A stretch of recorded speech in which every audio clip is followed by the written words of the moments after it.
Good morning and welcome. This is Sunrise. I'm Ayo Makin. I hope you've had a good week. Now today, just in case you forget, is the 23rd day in the month of August 2025. And I know that some of you are already looking forward to counting down the salary day or salary week.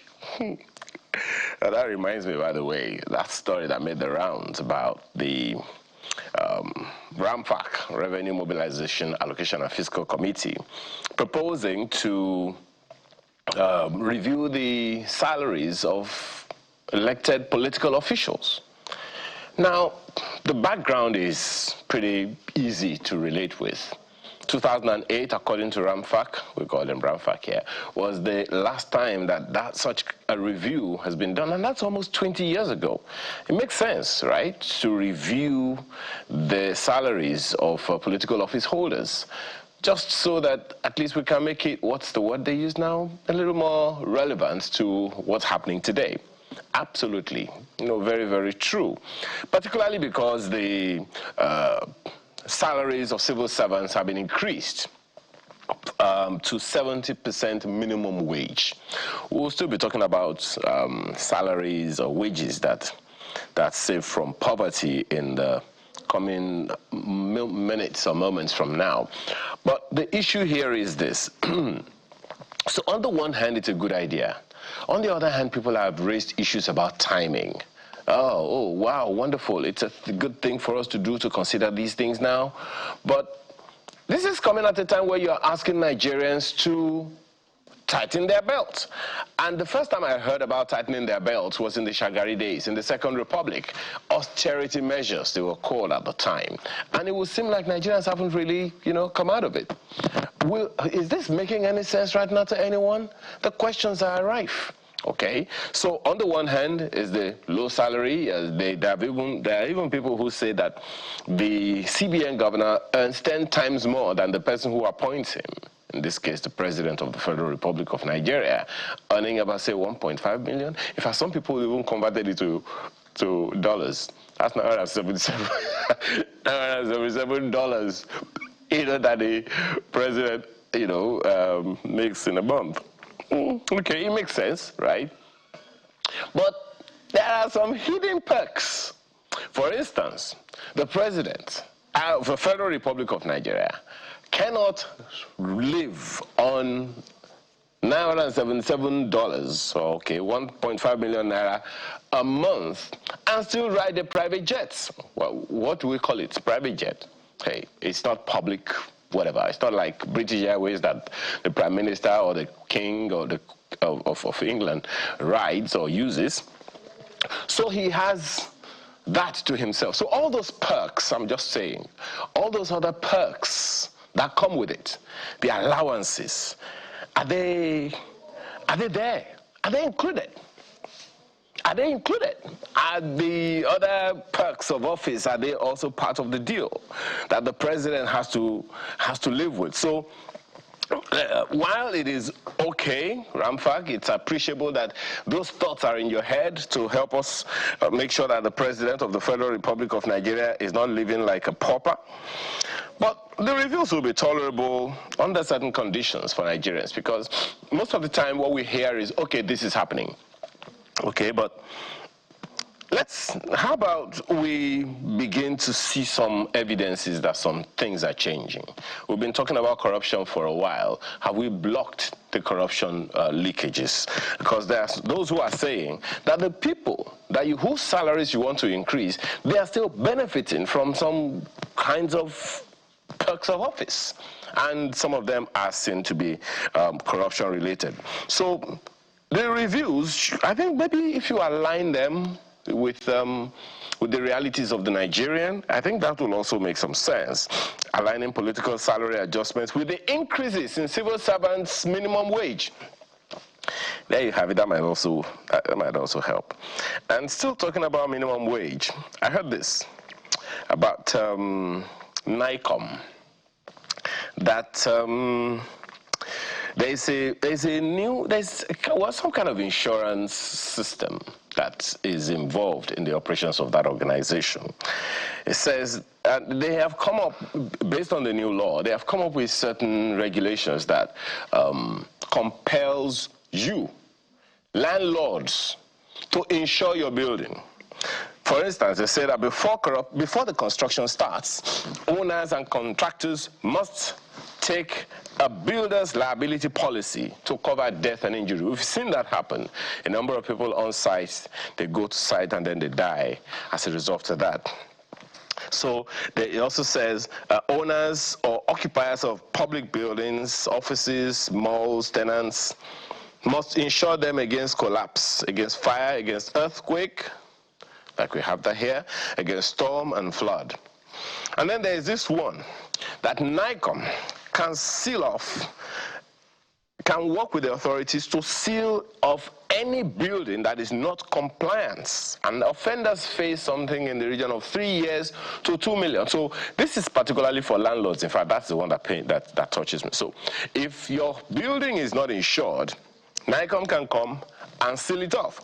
And when they seal it off, I'm wondering what's going to happen to the tenants in that house. So that is one. Another one that concerns tenants is fire insurance. They say that fire insurance proceeds should go towards reconstructing or reinstating damaged buildings, with insurers able to structure claims to ensure that rebuilding happens. Again, landlords. And there's this one that says all government buildings and facilities must be insured. I'd like to see how that works. For instance, is Asiri insured? By the way, is the NICOM building also, the one that houses NICOM, is it insured? Let's begin from there. I hear that charity begins at home. So some of those things are just buzzing in the head. And then there is this new one that I also saw. I'm sure some of you saw it as well. There's this trip that the president took recently about the Nigeria-Japan relations. You also saw it before we came on.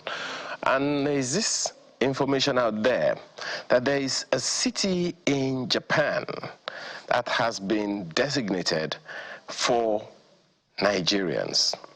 The city of Kisarazu has been designated as the hometown of Nigerians to Japan. So whenever you go to Japan, that's your home. The city of Kisarazu is the hometown of Nigerians in Japan. Of course, that looks good, right? It looks very, very good, actually. That you don't go out of Nigeria illegally. You go, when you leave Nigeria, you are going to a place that is designated. And it will help because something in the region of $20 billion we hear comes from diaspora remittances back to Nigeria. That's good, and it'll also help structure that, so there is nothing coming through the corners. The 20 billion, as I mentioned, is just the ones that we're aware of. How about the ones I just say, you know, put it in your pocket and take it to my cousin in the village and all? Whether or not those are included in that 20 billion, I don't know. However, so it's good. It's a good economic initiative, and also talks about cultural exchange and promoting international integration between Nigeria and Japan, and that's good. In fact, Nigeria is not the only country. I think it also includes Tanzania, Ghana, maybe one or two other nations in Africa. But forgive me, I am a Nigerian, and we have suffered enough colonization, or what Fela calls colo mentality, for many years. So is this, in my head, I'm praying that it's not some kind of recolonization, because on the one hand, it's a good economic initiative. On the other hand, will it not pose some kind of economic dependency risk if we don't structure it properly and protect Nigerians? Oh, it is also good that Japan is assigning a hometown for Nigerians, and it feels symbolic and warm. But does that how does that help us protect our own culture and tradition? I'll come to the Alaafin of Oyo and Ooni of Ife issue in a moment. And then there are those who have been looking at the diplomatic leverage. By tying Africans to specific Japanese cities is good. But I hope we are not selling ourselves short.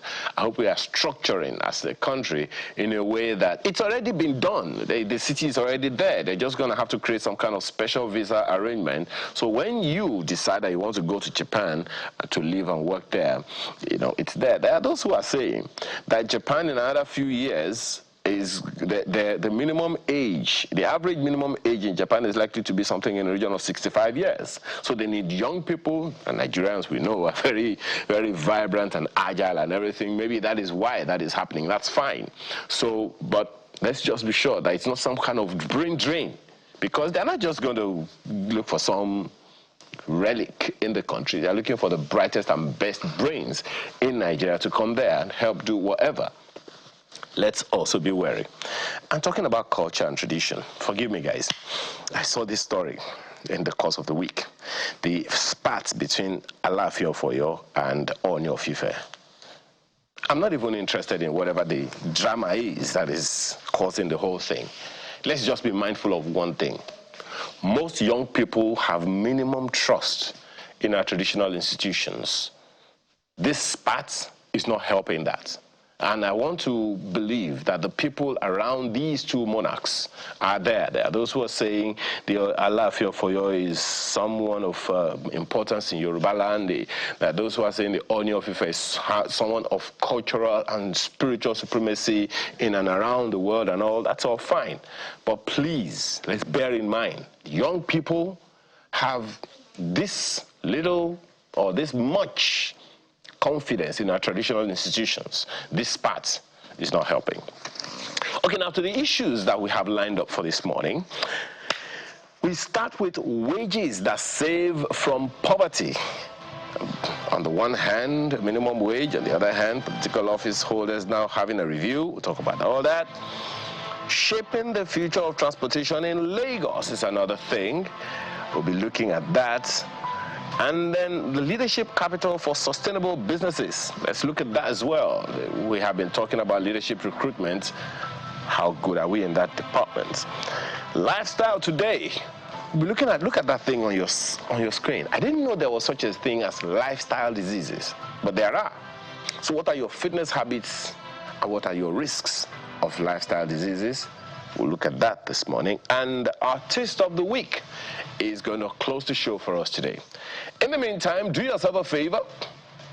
Grab yourself a cup, cocoa or cocoa, and you'll have fun. Stay with us. So much for staying with us this morning.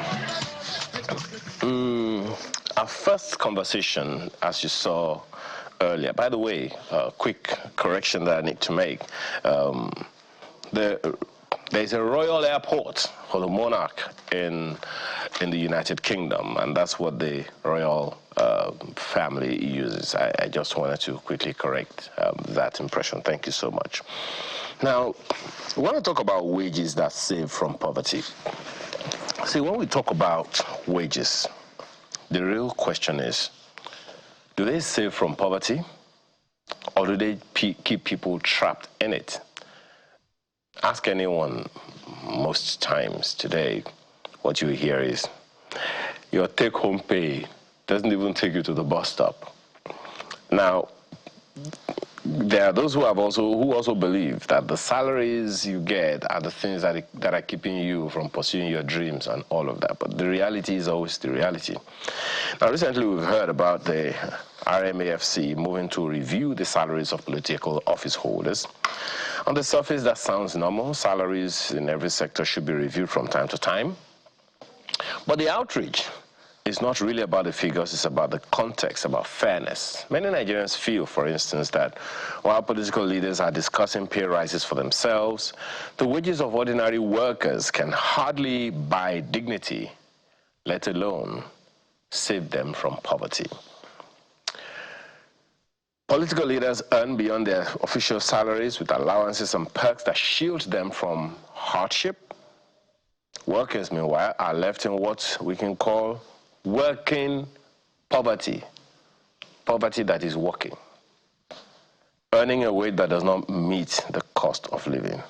Sundry questions about all of that this morning. I have a couple of people to have this conversation today. Mr. Roman Segale is head consultant and CEO, IntelServe Incorporated. He is a business consultant and is an advocate of human capital. Thank you for joining us this morning. Thank you for having me. We also have Oluseyi Oyebisi, who is executive director at Nigeria Network of NGOs. He joins us all the way from Ibadan. Thank you so much for joining us this morning. Thanks so much for inviting me. Okay. But let me begin with you, Mr. Segale. Yes, please. Is there a contest here? Is there a challenge here? Is there an issue here? On the one hand, salaries are salaries. You agreed, you signed the papers, you get the job. And then, what for you are the issues here? Okay, are you asking me salaries for the political holders, office holders, or salaries for the... Is there a difference? It is salary. Okay, if we're looking at salaries, right, the main focal point of the discourse is salaries or wages that can get us out of poverty, right? Now, let's talk about the political office holders. If you look at most of the political office holders, let's just even look at the chambers, for instance, right? I could hide my basic wages as a minimum, and then all the other perks will now be the major, which is what is happening down there. These people enjoy furniture allowance, medical allowance, newspaper allowance, housing allowance. All the allowances are there. And even if you now pay me probably maybe 500K a month, and the others make up 29.5 million, right? Now you're now telling me to come and review that 500K. So I think what we need to do, or the nation needs to do, is not just say we're looking at the salary. Look at the total package these guys are enjoying. And mind you, you know, the average person in the that has a political office enjoys medicals. They enjoy maybe two to three trips abroad for medicals every year, fully paid for. So those issues need to be addressed. What is your total package, not just salary? And then when we now move over to, let's just say, the private sector and Nigerians, for instance, I don't think salary is the major issue. Now, you could increase salaries if you want, but also note that there's what you call inflation out there, right? This could also spark inflation. But I think what the government and what the discourse should be is the living standard. How do we improve living standard to get people out of poverty? That's a good question that we'll come to shortly. Mr. ABC, what are your opening thoughts on this issue? Because, and it's not just about the people that earn a day's pay from just sitting down and, you know, having conversations at their offices and all. It's also, we should also consider those micro and small businesses who have one or two persons working for them in this entire scheme of things, don't you think? I totally agree with you, and that's why the conversations on remuneration has to be holistic. You have to also look at the affordability, the ability to pay before deciding on whether it will be minimum wage or living wage. And when you look at the remuneration structure globally, the minimum wage is more legal, while the living wage is technically voluntary, meaning that organizations and institutions that you work with are the ones that will then now ensure that whatever benefit you have is able to cover your basic needs, from housing to foods and also to healthcare. And that's why within your benefits, you have some health insurance. Sometimes you have other benefits that would help you to buffer some of the economic issues. But we must pay attention to all of the sectors and their ability to pay. And I think those who started the conversations on minimum wage, they would have thought about that. But coming back to the realities that we have now, which is the need again for the salaries of political office holders to be reviewed, since this was done lastly in 2008, going by how you opened or started the conversations today. It is only fair to do that. However, you then want to marry that with how those at the helms of affairs now have asked us to sacrifice. So we're not saying REMFAC should not do its work. It's a constitutional work. They have to do it. However, let's now see what sacrifice the political office holders will now make, whether they will be happy to now follow the advice of REMFAC after they have proposed. You know, there's something that you said now, Mr. Ade, just 1 second, beg your pardon, Mr. ABC. There's something that you just said now. You talked about, you delineated, which I know that Mr. Segal will also get to, between minimum wage and living wage. I remember the president made that promise as well, that workers will be earning living wage and not just minimum wage. Now, please, and you, of course, you kind of just painted it. Please explain. What's the difference between a minimum wage and a living wage in our current economic context? Okay, so a minimum wage is already defined by law. Typically, it is an hourly rate, all right? Wow.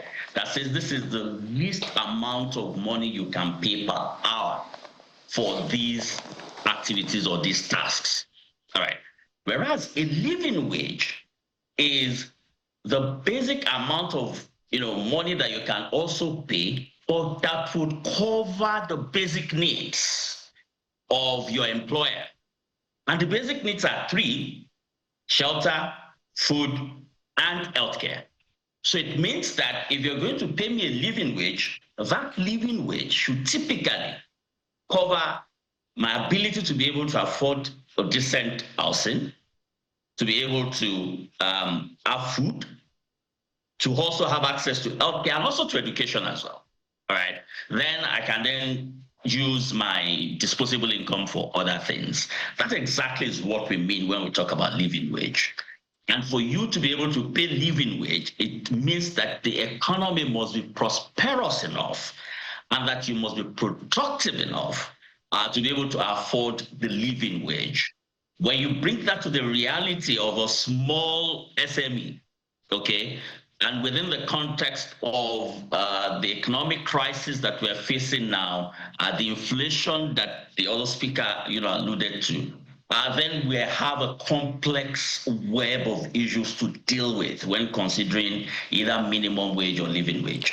Mr. Segali, I know that this question that I want to ask you, you have a whole lecture behind it, and I'm going to ask it anyway. But it's really pretty much a yes or no question, but I know that there's a lot of explanation behind it. Again, in our current context, so we can be real, which one do you think we have structures around? We have legal structures, policy structures around that is strong and more promising.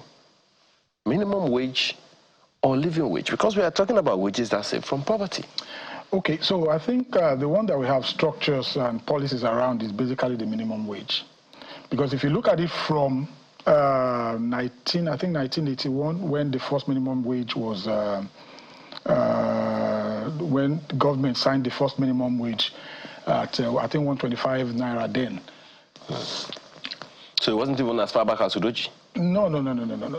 I don't think so. It was. I think it was in 1981 that the first one was signed, and it was. I think it was 125 naira then.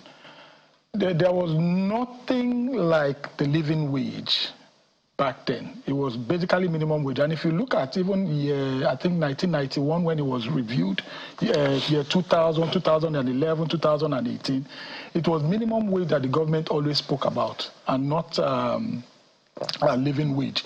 Now, living wage, those who enjoy living wages are basically probably maybe when you get into the private sector, right? Where you are able to negotiate what you want to be paid, and they give you a holistic package of the breakdown of what you are entitled to, maybe housing, medicals, and travels, probably maybe part of the school fees of your children, right?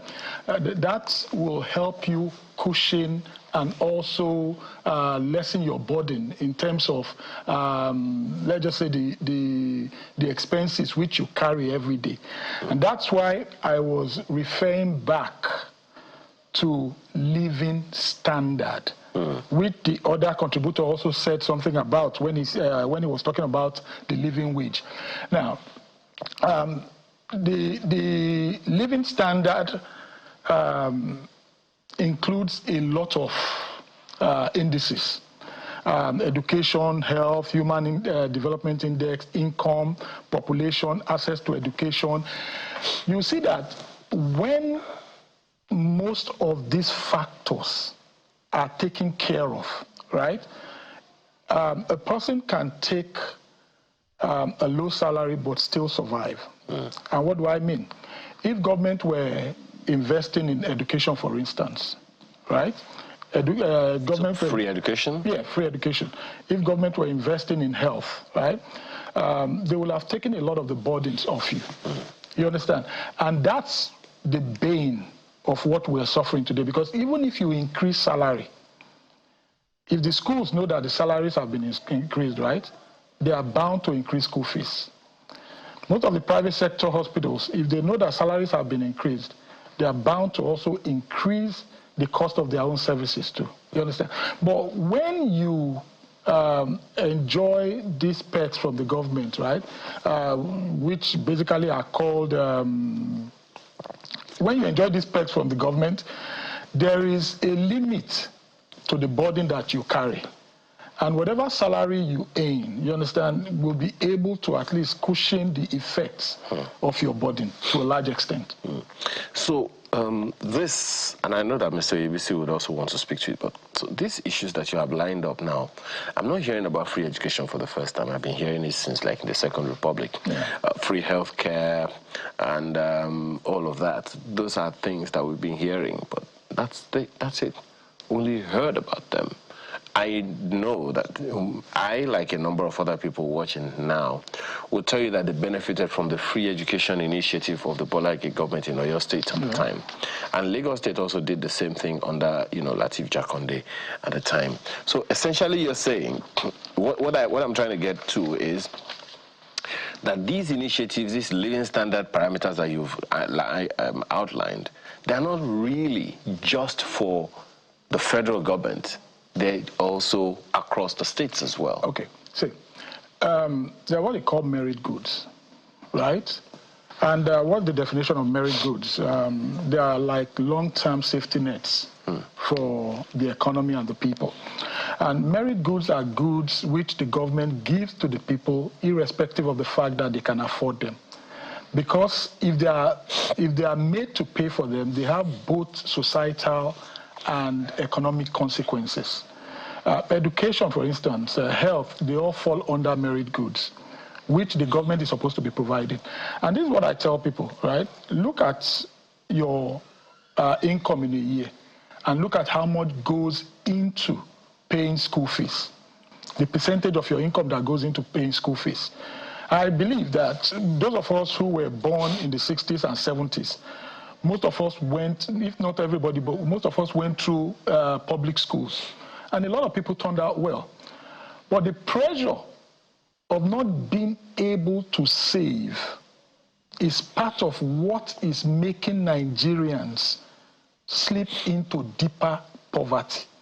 For instance, if just 25% of your total income, right, in a year goes into paying for these merit goods, just imagine if you are able to save that 25% over a period of maybe 20, 23 years. And the kind of asset you have, and that asset working for you to be giving you returns. Only if you're able to save. Yeah, only if you're able to save. But you cannot save. Like, there was a time, I think in 2018, we had a discourse here, and the subject was how education expenditure was driving people into poverty.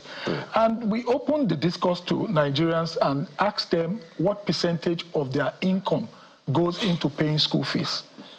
So you would find out that that burden alone that Nigerians carry, the debt of the educational sector, that burden alone that Nigerians carry is also pushing them, is one of the major factors that is pushing them into deeper poverty. There are some slides that you have produced, and I'd like us to speak to them. But Mr. ABC, let me quickly come to you. And starting first of all from the issues that he raised about the safety nets, if we can call it that, education, health care, transportation, and a number of other things like that. The question that I asked him was around what you said concerning the difference between minimum wage and living wage, which the president spoke to earlier. And he's saying that the only way we can have anything close to any of those things, that at least Nigerians can be a little more comfortable, is not just to talk about living wage, because that's probably more of a private sector thing, but living standards. The question that I'd like to ask you is whether you think the states should champion it by themselves or not, or wait for the federal government to initiate it. I say that because I remember, and for those who have that kind of memory, they would speak to it. The Emir of Kano also spoke to it recently as well, about Lagos, for instance. I have experience with Oyo State, and I'm sure maybe a number of other southwest Nigerian states. Shouldn't the states be leading in this provision of living standard parameters that can cushion the living wage? I think the president was asking for that initiative from the state governments as well, but it would seem like we haven't heard anything in that regard. Absolutely. It is the role of the states to ensure that across each state there's a standard of living that is decent enough for citizens of that state or indigents in communities to be able to live fairly. All right?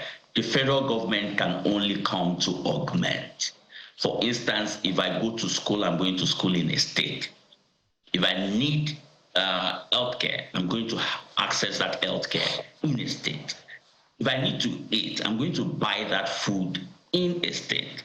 So the conversation on living standard helps to put the issues in context. What it is to say that if we're going to go back to your conversation around the free education that many enjoyed during Bola Ige's time, it was a state policy that education would be free. Look at how much we are paying for private education now in private schools. Take it back to all our secondary and primary schools working effectively. It means that what the guest in the room was talking about is that I have enough resources to do other things.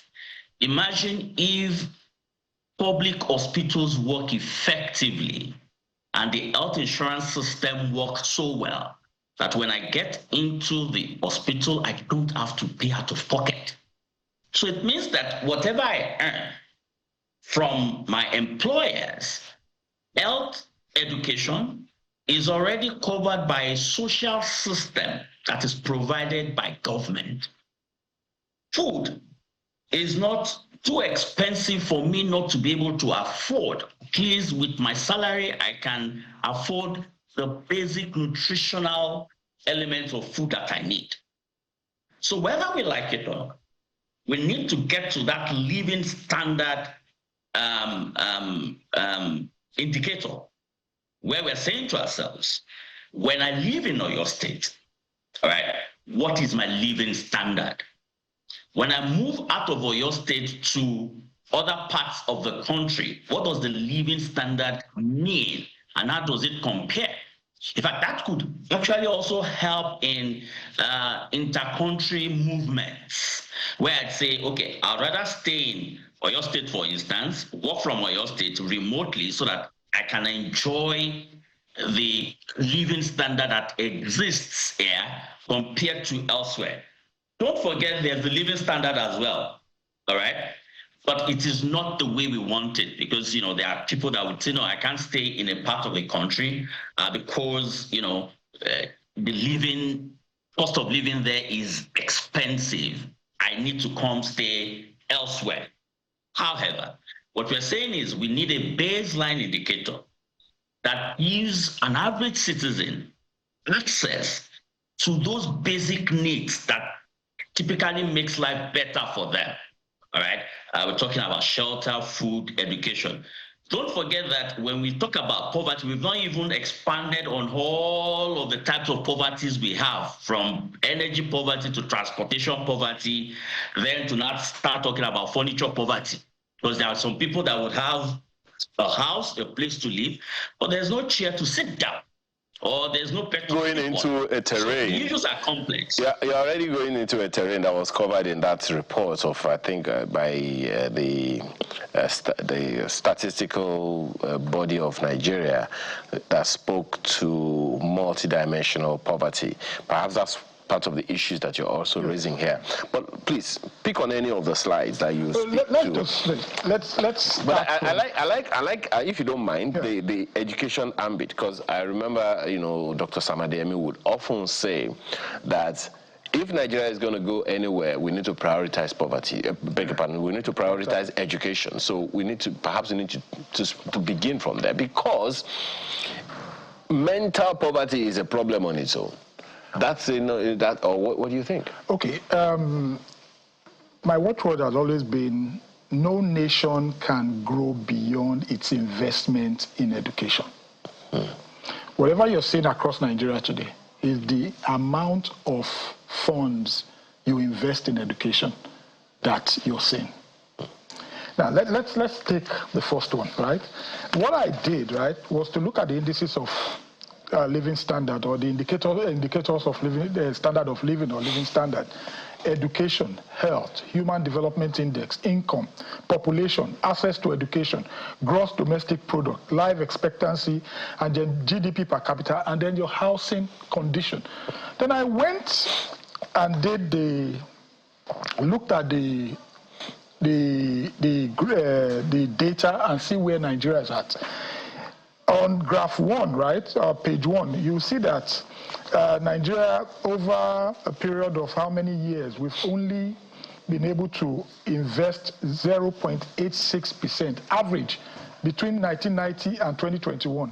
Wow. We've only invested 0.8% as a percentage of our GNI yearly. We do not even reach 1%. And when I crunched in the numbers, I found out that we were the lowest in Africa. You look at the second slide too. I compared Nigeria to other regions of the world, like in benchmark, to see what other regions of the world, like sub-Saharan Africa, which we're part of, right? The average there is 4.0% of GNI, but Nigeria invests only 0.86%. So we can't move beyond our investment. Let me provoke you a bit. Yes. Excuse me. And I know that Mr. ABC may also want to speak to the same issue. Nigerians top the charts in different parts of the world, yes, in various sectors. And here we are, as you say, struggling with extremely poor funding of our education.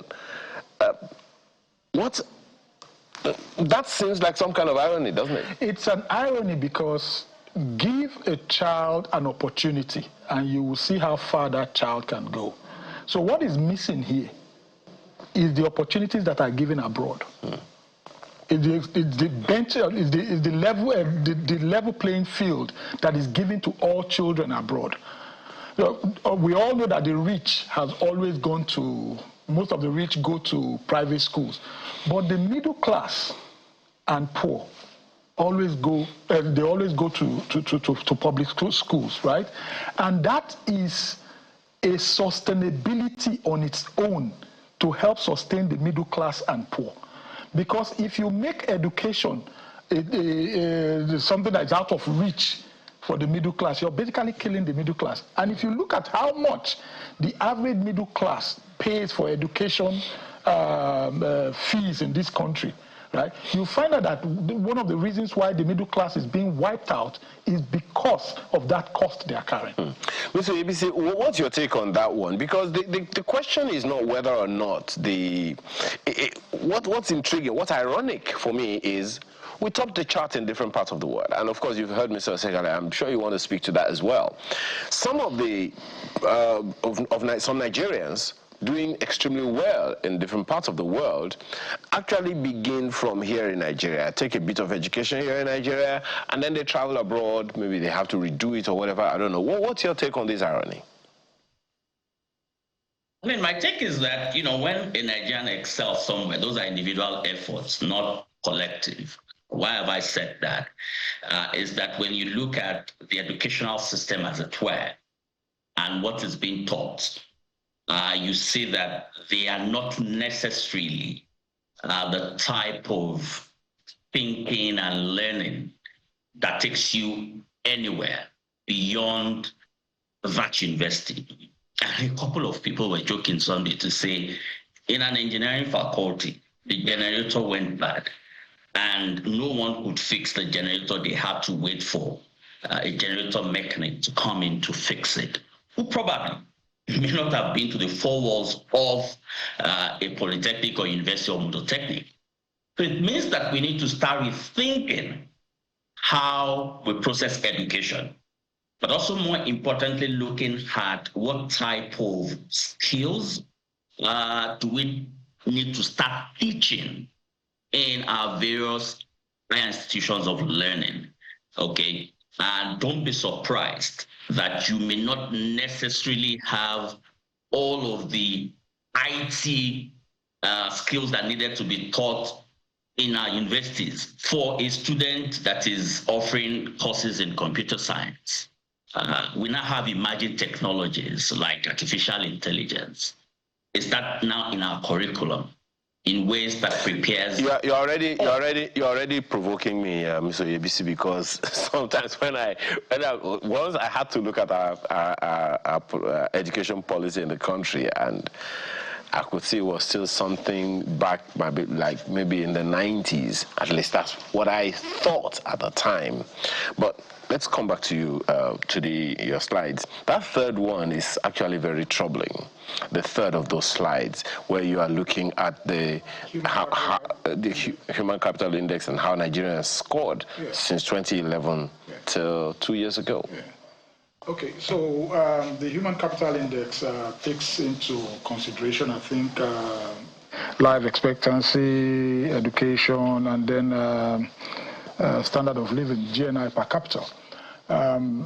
If you look at the slide, you find out that we've not been doing well, and the UNDP has always rated us as in low human, under the category of low human development.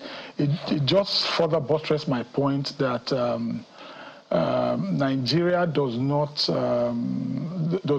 value human capital development. And I'll say this, right? Of the 4 assets that the World Bank categorized as the assets of every country, produced assets, human capital assets, you have mineral resource assets, and then your net foreign assets. If you look at across board for every country, the human capital assets is actually the majority. That is where most countries have their highest take-home as an income or the investment. For instance, I think for 2012 or so, when the report came out, human capital asset alone for Nigeria was 55% of our total assets. So if you have an asset that gives you a bigger return, it also should appeal to you that that's where you should put most of What's our challenge in that department, Mr. Sekale? Again, I say, and I apologize, it is not, to a large extent, when we are talking about all of these initiatives, we're looking at the federal government most of the time. Yeah. But the states have a huge role to play in this. Yeah, the states have a huge role to play, but they are not meeting up. And then secondly, I think we need to run an investment budget. And when I say investment budget, right, every year, year in, year out, recurrent expenditure takes most of our budget. If you look at the 2024 budget, education, health, and works that are the investment part of the budget was only 13%. Look at the 2025 budget. The same education, health, and works that's supposed to be the investment part of the budget was about only 20%. No nation can grow with that. And I always make this comparison. In 2022, 2023, I think fiscal year for South Africa, their budget was 136 billion, of which education alone was 27 billion, close to Nigeria's total budget for that year. So what am I trying to say? We have this small budget that is not large every year, but majority of it still goes into recurrent expenditure. If we need to get this nation out of that poverty, the first thing we need to do is reverse that budget. We need to start operating minimum 60% capital budget. The capital component of the budget need to be minimum of 60%. Then the recurrent part of the budget probably maybe 40%. But until that is done, we will just be going around in circles. And so it's not even any helpful that we are having this. We've been having minimum wage reviews over the years. The minimum wage will not solve it. The minimum wage, as I'll say it again, will not solve it. What we need is a budget that can actually that we can use as an investment tool. Remember, your budget is the primary instrument of economic expansion every year, right? So if you put money in the wrong places as a recurrent expenditure, you cannot expand such an economy.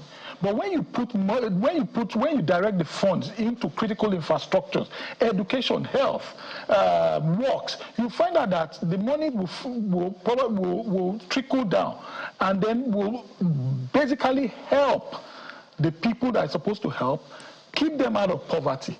And then the burden on them in investing in those critical parts, as in paying school fees, paying for health, will now be taken off them. Okay. Israel has this contribution, says, my little contribution is this, saying that states should champion what the guest in the studio said. Remember, Nigeria does not have state autonomy to control its resources. Mr. ABC, I think this looks like it's a question for you. And that's why we can't hold them accountable. Let the states control its resources and pay to the federal government so that they can function very well. Do you agree with him? So let's not mix this conversation, all right? Resource control is another conversation. Whatever you have received from the federal government, okay, what we're saying is use it as much as possible to give us some level of decent living. Okay, I agree on states being able to control their resources, but the ones we have at this time, okay, how is it pivoting us in ways that ensures that citizens can access that living standard that we're talking about? Especially now that the president has even increased it from way less than 1 trillion naira to all the states and the federal government to now more than 1 trillion naira on a monthly basis. Well, Festus Akinboye also has this one. It says, FG should task NBS to conduct a comprehensive study to determine the minimum wage a single person needs to avoid poverty. The figure should be based on real data around housing, food, transportation, and healthcare. Comparing salaries of political officials with minimum wage makes no sense. It's good that NLC frequently agitates for wage increases, but their efforts are always overshadowed by emotion and grandstanding. That's from Festus Akinboyewa. Do you agree with him? I think that's pretty much what you're saying. Yeah, that's exactly what I'm saying. You know, but so you don't agree with him that, do you agree when he says we shouldn't be comparing apples with oranges? Well, I agree with him to a large extent that we shouldn't be comparing apples with oranges because, as I said earlier in my opening speech, right, most of the political office holders, it's not the salary you need to look at. So it's not the wages, the salary. As in, look at all the other perks that come with it. That's where the money, that's where the funds are loaded. Some of them are just even privileges. You know, a car ride, you have an official car. And then they replace the cars for you every 2-3 years. Yeah. Do you enjoy it? When you're out there, do you enjoy the same privileges? You don't. So the funds that you are supposed to use, it's easier for them to save, the people in government. Because if I have a company who's paying probably maybe I negotiate for 50% of my children's school fees. I have medicals, maybe two trips abroad or 1 trip abroad a year with my family. I have housing, I have transport, and then I have a car. For Christ's sake, then what am I paying for again? You understand? If you even pay me, you say, okay, you know what, your salary is 500K a month. I know that from that 500K, I can feed my family in a month. You understand? But the major things that could take majority of that salary has already been taken care of. And that's the difference between the political office holders and the ordinary man on the street. So let's close this conversation now, Mr. Segale. Let's begin to close. We have less than 5 minutes. Where do we go from here? You have recommended that we should ignore the idea of minimum wage and living wage. We take our eyes away from the wages and create the standards. Yes. The question is how? Naturally, again, forgive me, I always go back to what the role the states have to play in all of these. Now, the energy sector, well, the electricity sector has been completely deregulated. States themselves should be able to come up with their own and all of those things. So what are your recommendations of how we change the dynamics? Okay, now, my recommendation is that the government should not, and even the private sector, should not focus on the salary or minimum wage, as in increasing the minimum wage. What NLC and the private sector should be pushing for is the living standard. And then how do we get a better living standard? Government should focus on an investment budget. Budget for education needs to be increased. Budget for healthcare needs to be increased. Budget for works needs to be increased. Minimum, at least 60% of the budget should go into investment and not recurrent expenditure. And not just on the federal level. It should be on the state level. And if we have sincere legislators, right, they should pass this law that no budget from any state should be less than 60% for capital expenditure. Okay. And that's the only way and the time that we can start to see a real direction in this country. Mr. ABC, your passing shots on this. So my passing shot would be that, we need states to have some level of disciplined planning and implementation, focusing on public services from education to health and also to, food. But to understand that while states are doing or running around and doing all they could do, it would continue to amount to something of nothing if we don't pay attention to scale. For instance, 130 million Nigerians in multidimensional poverty. Government is only able to help 25 million. It means that we still have a lot of people that are poor. What we need to start thinking now is how to refuel the engine that propel prosperity across communities, in states, in rural communities, and governors at the state level. Their political officers at the state level must begin to think of how to ensure prosperity across states and communities. Gentlemen, you have no one has spoken to the issue of inflation in all of these conversations that we're having, the inflationary trends and all of that. There are those who say, for instance, that this whole minimum wage, because that's where we are, the question that I asked Mr. Segale earlier, is that do we have any structures, policy or legal structures around anything other than the minimum wage? And he said no. Okay, so we haven't really spoken to inflation, have we? 30 seconds. Inflation conversations is macro. That's where the central bank and other institutions in government comes in. While we can deal with inflation, we must also understand the complexities of other economic realities globally that pushes the inflation conversations way out of what we may be able to manage. But we need to start producing and producing effectively.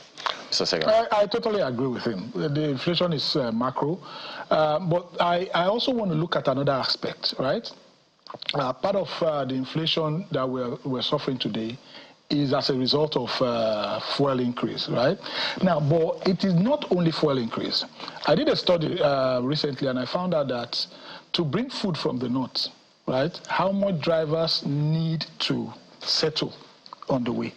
You understand? And then, now, if government is able to tackle that corruption, right, it could bring down the cost of food significantly. To be honest, I thought that that has already been addressed with the tax laws and all those things that are supposed to be. Yeah, but if a trailer is coming from the north, for instance, now, do you know how many checkpoints it goes to? I have an idea, because there was a time we saw about 800 receipts. Recently, I did a road trip to Asaba. There were 47 road blocks from here to Asaba. 47. Well, don't let's start another conversation again. Rowan Segale, head consultant, CEO, Intel Serve Incorporated, is a business consultant and advocate of human capital. Thank you for your time this morning. We've also had Oluseyi Oyebisi, executive director at Nigerian Network of NGOs. We appreciate your time and your thoughts today. Thank you for coming. A pleasure. We'll take a short break, and when we return, let me just quickly remind you, have you had a cup of cocoa, or is it cocoa? Go get it.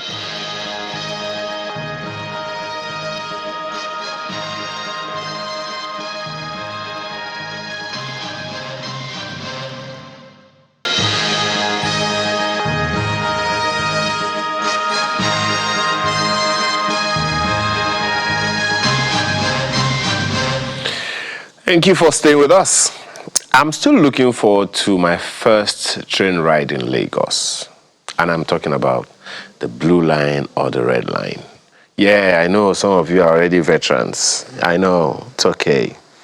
But hey, I don't need a train ride on my route. It's just the way it is, at least for now. But for those who have had a thing or two, had that experience along the line, there are stuff that a number of people have had to say. And to the best of my knowledge, it's all been glowing tributes to the state government, the Lagos state government in particular, for all of that. But the position of LAMATA, that's the Lagos Metropolitan Areas Transport Authority, is that they are shaping the future of transportation in the city. And in a way, kind of pioneering for other states to take a lesson or two. Well, the managing director of LAMATA joins us this morning, Lagos Metropolitan Areas Transport Authority, Mrs. Abimbola Akinjo. Thank you so much for joining us this morning. Good morning. Thank you so much for having me. Well, just to be clear, your authority covers rail and road transportation in the city of Lagos.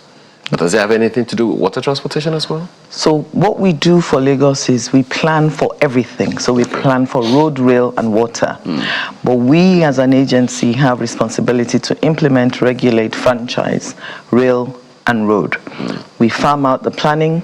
Once the planning is done, then our sister agency, LASWA, has responsibility for the waterways. You know, the first question I asked you was, do you sleep? Because Lagos is huge, and now you have two lines, red and blue. I know that the plan is to have about 5 lines. It's 6. 6 lines. So, and it's still going to be LAMATA taking care of that. LAMATA will have responsibility for LAMATA it, yes. will have responsibility in that regard. And now you're talking about regulating road transport as well. You need to explain that a little further. But my question is, the issue that I'm trying to bring out of that is, Lagos is has a huge population, small size, big population of about 20 million people or more. So that must be such a Herculean task. Yes, it is, and that's why we must get our public transport right. Because the position is that, like you rightly described, Lagos is small. So all of us cannot be driving.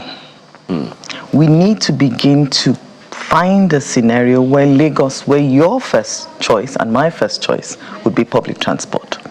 Because then we need to decongest our roads, we need to ensure that our environment is better catered to, reduced emissions and all of that. So when we have a public transport system that functions, that makes you comfortable to get out of home, knowing that wherever I'm going, the public transport will be adequate, and not just any kind of public transport, one that gives me a predictable time of journey, one that is safe, one that is comfortable, is what all of us want. And reliable, too. And reliable. So that's where we're talking about predictability of journey. So when I know that when I leave my house and I have looked at an app, and I know that when I get to a bus stop, in the next 5-10 minutes, a bus is coming. And that bus will take me to a train station that I know for a certainty of fact, in about 5 minutes, a train is coming. And I get to the end of that journey and whatever first and last mile movements I need to make. And we can do that by walking, cycling, or motorized. So once we are able to provide that in a city, then we can begin to say that as congested as the city is, it functions, because when a city functions from a mobility perspective, then everything will work. Economy, everybody needs mobility to get to work, to get to school, to get to recreation. Since we have those visions of being able to have public transport that provides that for us, then at least Lagos, beyond being comfortable, will also be economically in economic growth. Now, you talked about fully regulated road transport in Lagos. Fully regulated road transport in Lagos. Of course, don't blame me. The yellow color comes to my head. A friend of mine was saying that he didn't know that there was no state that had a specific color. When his friends asked him, what's the color of Lagos? He said, the color of Lagos is yellow. Simply because of the yellow buses. Of the yellow buses. Now, so those are there. How is that going to work? Are they going to be scrapped? Are they also going to be regulated? Okay, so we need to acknowledge where we are so that we can determine or define how to go forward, and also know where we're coming from. Historically, we've had a system that actually existed, a regulated bus system. And unfortunately, things went a different way, and we ended up in this space. But what is important is to know where we're headed. Those are the Oluwole buses. Yes, and I remember you could tell what bus number you needed to take to get from A to B. So where we are, we need to be, and it is with the knowledge of history and the knowledge of how you got here that will allow you to define how you go where you really want to go, which is a regulated system. And in that space, I say that it is not about throwing away what exists now. So the yellow buses, I always say to them, we work with them a lot. There is, if you do not interact with them, you cannot begin to speak of regulation, because they are the ones who carry the majority of people in Lagos. So I say that in Lagos we do about 22 trips a day. About 40% of that is walking. So about 11-12 million trips are mechanized. And the majority of that is done by the danfos. So somehow we need to change that position. But it's not, you don't change it by getting rid of them. You change it by working with them. And so there's a program that LAMATA is conducting at the moment. It's called sort of like bus industry transition program. So it's a consultant that's working with us and working with the informal sector. It is a vision to bring the formal and the informal together.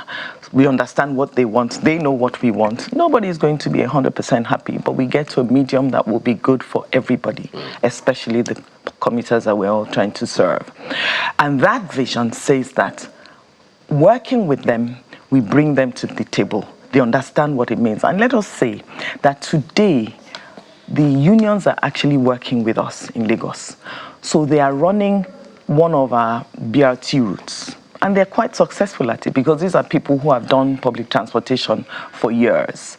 So what Lagos is constantly doing is working with them, ensuring that we begin to expose to them what it means to be a regulated service. And they are understanding that, and we're starting to see some levels of dividends. You know, one question that came to my mind was, I think there was an attempt at some point, if memory serves me right, to draw in or adopt some of the drivers of these buses for the public services. Whether or not you may want to speak to that, but just this quick information that we need to make a quick transition right now, only for DSTV viewers right now. There is a live event that we would like you to be a part of. Is the SDG Empowerment Program that's been taken on by the First Lady, Senator Oluremi Tinubu. And that's happening, of course, at the Lagos State Secretariat, Alausa Ikeja, and the State House there.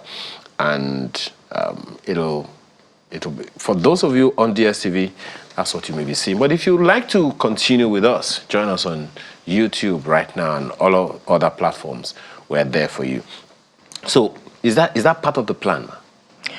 So the drivers that work with them now, it's part of this industry transition program that we're looking at. Obviously, that will come with a lot of training, a lot of awareness programs, just letting them know. Because also, the situation is that a driver that does not have any welfare package is different from a driver that you now suddenly exposed to a welfare package, a scenario that it's not all about. It is only what you earn today that will feed your family, but you have a salary, you have a welfare system, you have a pension, you have the ability to take leave. All those things need to be put in place, because when we see them, we say that these drivers, they drive crazy, but there's a reason behind that. There is nothing behind what they're doing except what they earn. So there will be a need for there to be a transition program, and that's what this program is looking at. Okay, so are you talking about this QBT and interchange hubs? No, so that's a part of the infrastructural developments that the state is putting in place to enhance the public transport space. Okay. So the quality bus corridors, we spoke earlier about BRTs.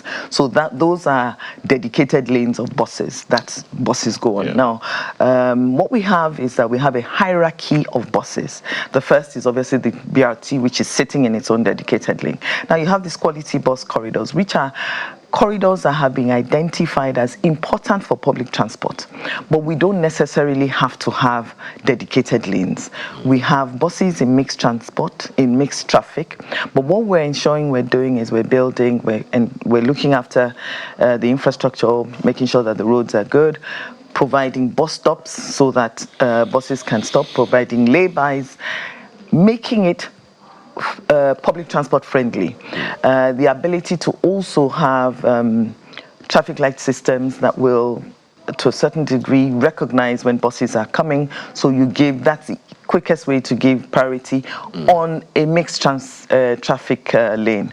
So that's the quality bus corridors. We have about 4 of those that we're building today in Lagos. They're in construction as we speak, and we hope to roll them out by the third quarter of next year. And what that means is that we will have to put out new buses. We will ensure that those corridors are populated by regulated bus systems. And in that program, we will be engaging with the unions so that they will work with us to deliver regulated services. We also have the interchanges that we're building, which are transport hubs, transport interchanges, where you have various modes will terminate there. So take a marina, for instance, there's rail, there's water, and there's road. So there's a marina interchange being built. There's one in Mile 2.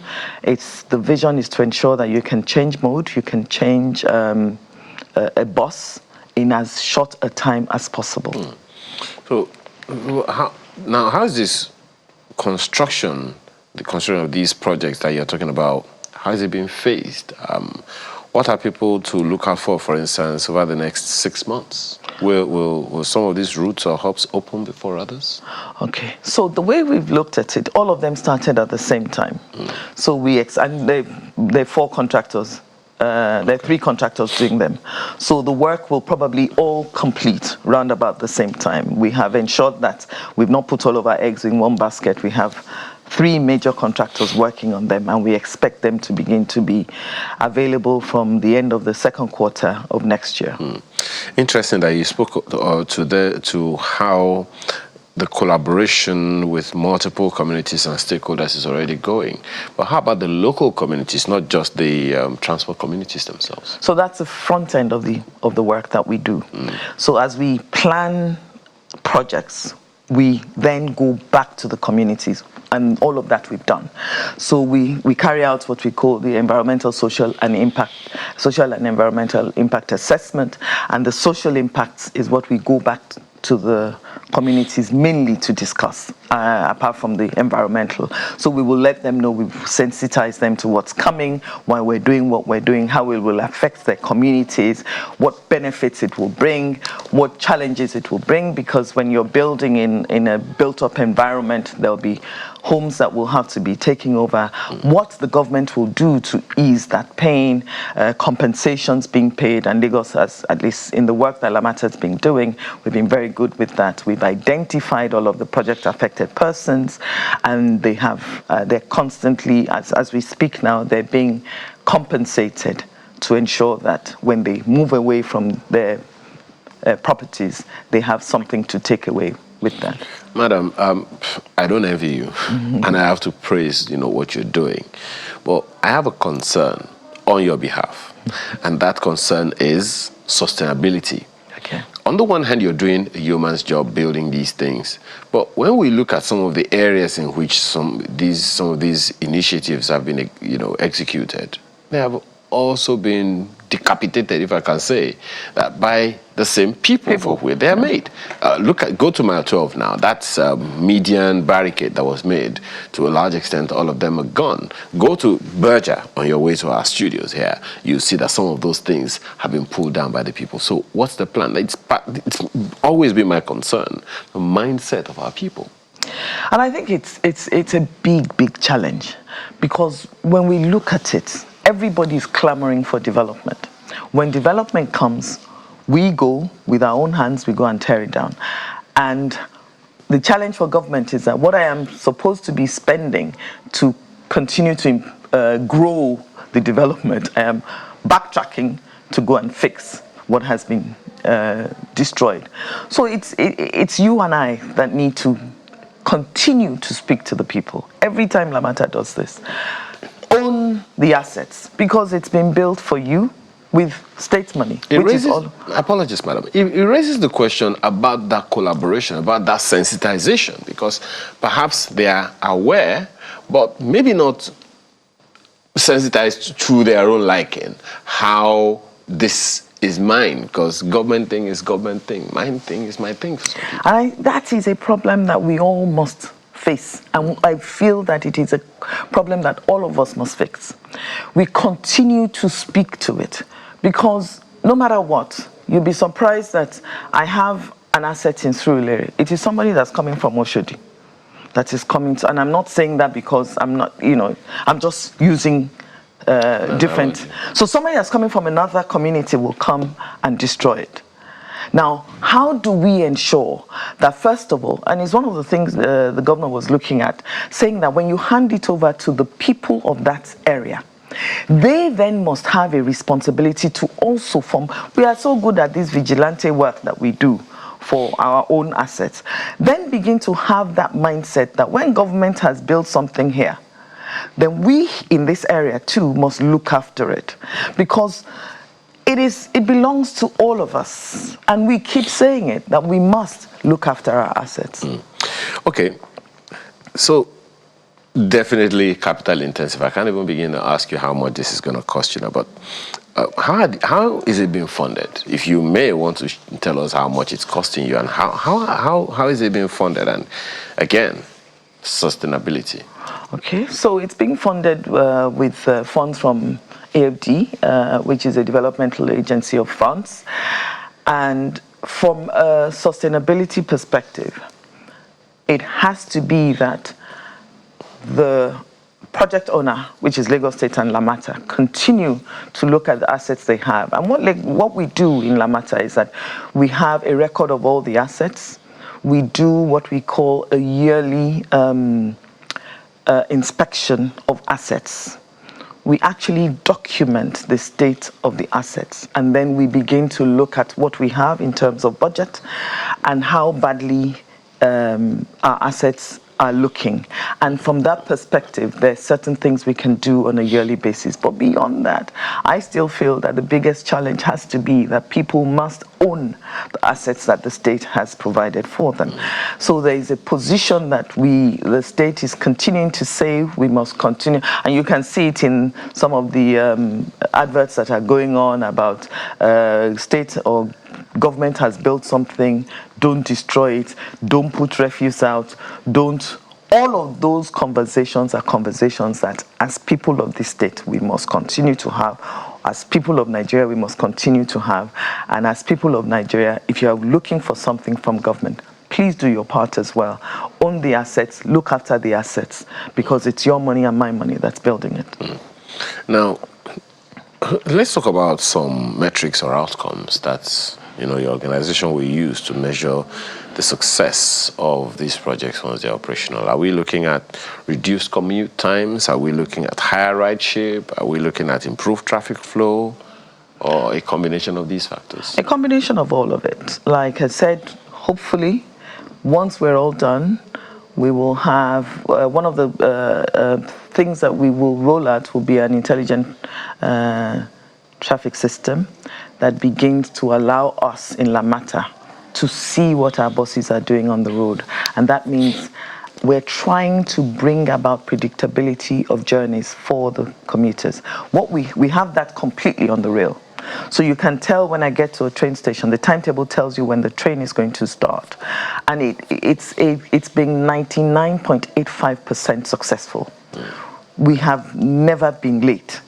If we've been late, it's been less than a minute. And that has occurred maybe 0.15% of the time that we've been running. So the ability to do the same with the buses will then allow you to plan your journeys better, have better travel predictable time, so I'm able to get there quicker. I spoke about the traffic management systems that will give buses priority, which means if you're on a public transport, you probably can get to your journeys a lot quicker than if you were sitting in traffic, because the vision of Lagos is to prioritize bus transportation and safety of passenger, because it is only when I know I'm going to be safe that I will be comfortable to ride on the buses. So all of our buses now, we're rolling out CCTVs. We're able to tell you what driver has done what, where. We're able to identify who is driving a bus at what time. And those things are what you need to give some levels of comfort. And the driver knows he's being watched. The passengers know that they're being looked after. And those things give comfort. And also there's safety. The buses are very comfortable. Are the hailing cabs also part of your regulation? No, they're not. They sit with the IBILE, yes, and Ministry of Transport. Now, let's look forward to, say, 7 years from now, taking into account that your current strategic transport plan takes us to 2032. What is your projection for public transport in Lagos? The projection from where we are sitting in LAMATA is to be able to provide predictable journeys, be able to provide the ability to plan your journey on public transport. That means we will have more buses, we will have more rail systems working. Today we have the red and the blue, the green is in progress. And once you have that, we'll have a rail system where you're looking at connectivity. The big thing is connectivity. When you're able to connect the rail with the buses and the waterways, it gives you a system that functions. And that's what we're looking for. The ability to say, you know what, I'll get out of my house today, I'll take all public transport to my destination, and that's what we're hoping that in the next 7 years we'll have a regulated bus service system. We'll have railways of over at least more than 3 of those rail systems should be implemented. The Purple Line is also coming up, and that would also be in the offering. So when you look at what the Strategic Transport Master Plan is speaking to, it is speaking to an organized public transport sector. And that is what Lagos is trying to implement. And in the implementation of that, the ability to move seamlessly in Lagos grows, and then that says that economy grows, my comfort grows, your comfort grows, our kids can get to school quicker, you can get to hospital quicker, and that is the vision for Lagos. When you talked about the Green Line, how soon before we have it on stream? Any ideas? Green Line actually is ramping. We're working, federal government is working up with us on that. There's supposed to be in the next 6 to 8 months, we should start seeing some construction works. It may be in the expansion of the Lekki-Ekpe Expressway to accommodate the rail that's coming, but those are what we call early works to allow the implementation of the rail. Madam, let's speak to trust. I know you understand what I'm saying. Yes. Generally, anything government, there is a lot of skepticism and pessimism. It has been proven that government can be trusted to an extent with the red line and the blue line. Particularly, I mean, the rail system in Lagos is something everyone is praising. I know that, But the fact that I can't really put all of my eggs in the basket of LAMATA or the Lagos State government and say, I can go to sleep with my 2 eyes closed, leave my car. There was a time we did that. I remember in the Muritala days, you left, if your car was an even-numbered car, you left it somewhere. If it was an odd-numbered car, you went out on specific days of the week. So how do we buy trust, the trust of the people, of the elite, for them to be able to drop their vehicles at home and say, I want to try this? Okay. So the vision for that trust to materialize, we've started to see. We've seen it in the rail lines. So it says, most people that will take it will tell you, I can set my clock by it. Now, we need to begin to see that grow in the rail sector and then see that happen on the bus, in the bus sector. And the problem really and truly has always been about availability of rolling stock. Now, I said earlier that we have over 12 million mechanized trips daily. In Lagos, we need nothing less than 12 to 15,000 high to medium capacity buses. Today, we're functioning with 1,000 and 1,500, between 1,000 and 1,500 buses. Now, what we have identified is states cannot financially provide all of what we require. So Lagos State is working today with private sector. And it is the only reason private sector is coming to work with LAMATA and Lagos State is because they can see progress. They themselves can see that actually this state is serious about this sector, about this transportation sector. Don't forget, it's the first pillar of Mr. Governor's agenda. So there has been a level of seriousness that has been demonstrated by state and that has been acknowledged by private sector. Today I have various private sector players coming to speak to us about I'm bringing 2,000 CNG buses, I'm bringing 5,000 CNG buses, and we're working with them. And I believe that in the next 9 months or so, we will begin to see a rollout. Today, I have a number of them come. There's a guy who's worked with us. He's brought 25 CNG buses so far. And before the end of the year, he will complete 100. Now, these people are not coming because they want to throw away their money. They're coming because they can see progress. They can see that as state, we are putting our skin in the game and we're asking private sector to come. And they can see that they're not going to lose their money, but they will not only make money, but they will also impact on their state. So for me, I feel that Lagos State has demonstrated a willingness to provide that trust. And that trust comes, first of all, with private sector working with us, and then when the people start to see the number of buses that are being rolled out, there will be the trust will grow and develop. Absolutely. At the end of the day, it's always going to be about the people, because if we cannot factor in the people element, that is where we are likely to always have problems. I have to thank you for everything that you've been doing, because, as I said, the question is, how do you sleep? Anyway, maybe that's the question that we were asked all the time. Thank you so much for your time this morning. Abimbola Akinjo is Managing Director, Lagos Metropolitan Areas Transport Authority, LAMATA. We appreciate your time again. Thank you very much for having me. Now, when we return, we're talking about something we've spoken about quite a few times on this program, the leadership recruitment process. How big is it?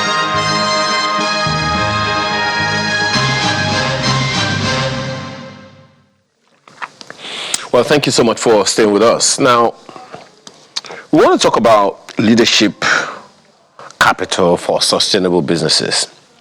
Now, when we think about what sustains a business beyond products, profits, and even strategy, one of the factors quietly determining everything is capital, leadership capital. Now, leadership capital is the credibility, trust, and influence that leaders bring to the table. It's not just about titles or positions. It's about the reservoir of goodwill, of competence, and integrity that makes people willing to follow, to invest, and to stay committed. Now, in business, this capital is more valuable than financial capital because it fuels resilience. We spoke earlier about human capital development in Nigeria. We've also spoken about living standards that can buoy that leadership, the living standard of the people, but the capital of the human development capital of the people. But here's the challenge. Leadership capital doesn't automatically appear. It begins with how leaders are recruited, how they are chosen. In many businesses, especially in Nigeria, leadership succession is often based on convenience, family ties, loyalties, politics, and all of that, rather than competence and vision. Maybe you see it as a challenge or not. We'll discuss that. Now, this is something that a number of people believe weakens the foundation of trust that businesses thrive on. Now, on the other hand, when businesses invest in building leadership capital by recruiting leaders who combine technical skills with integrity, my favorite word, and by holding them accountable, what they get is sustainability. Employees are motivated, investors feel secure, and the organization builds a reputation that outlives individual leaders. So simply put,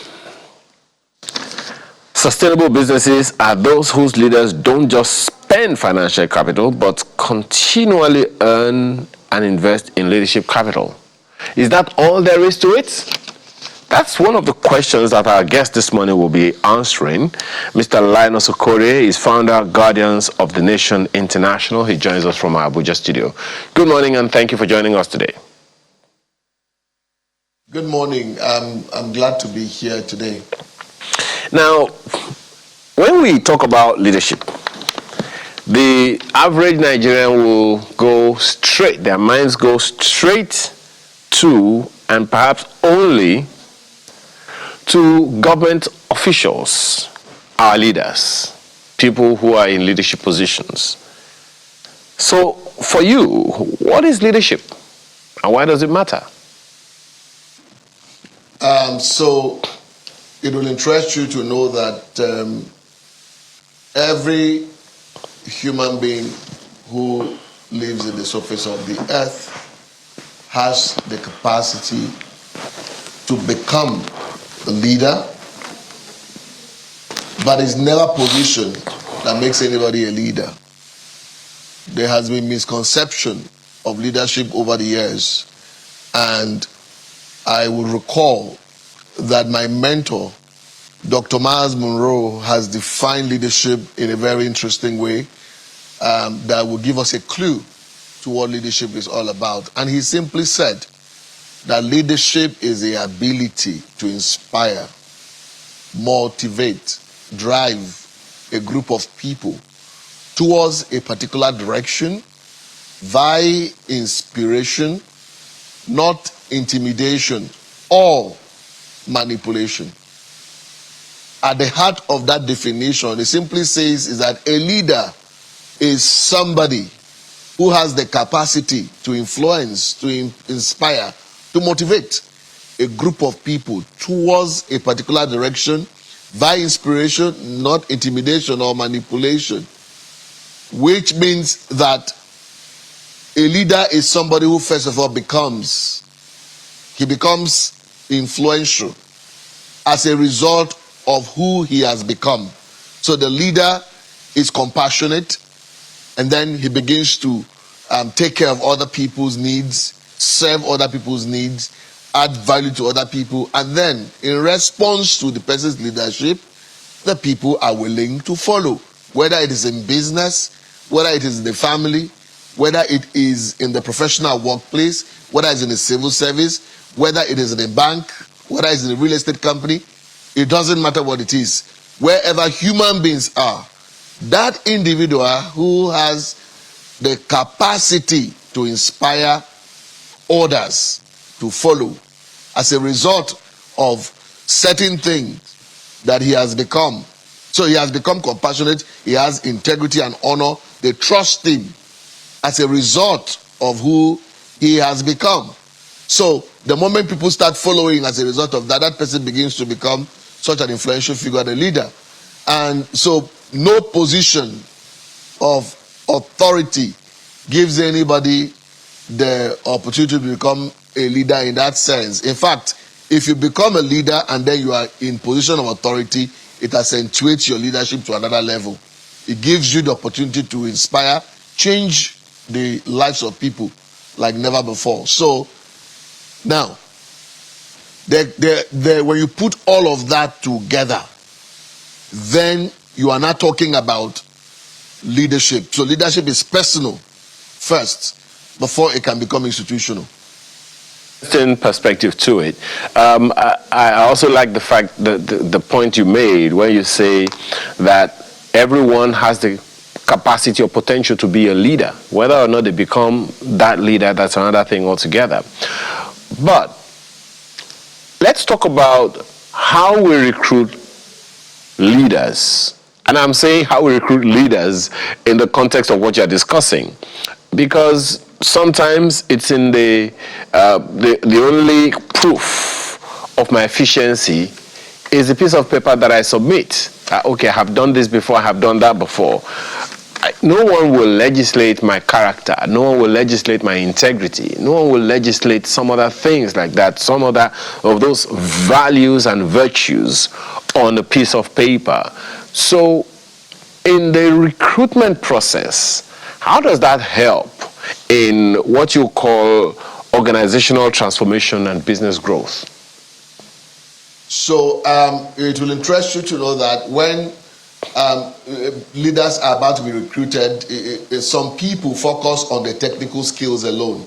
So they focus on how many PhD the person has got, the person is a professor of this, the person has several degrees, or all of that. They are very important also, but they are not actually the foundation of selecting leaders. When you are selecting leaders, there are competencies that are important. The first competence you want to look at is the vision level of the individual, the ability of the individual to be able to see the bigger picture. See long term versus short term. When people think short term, they think in the immediate sense, not delayed gratification. Delayed gratification is long term thinking. And so, does this individual has capacity to think big about possibilities? So if this individual is given leadership position as head of department, he thinks beyond the now. He can change things, or she can change things as well. Is this individual courageous? Is this individual innovative? Does this individual have the capacity to work with other people, work with difficult people?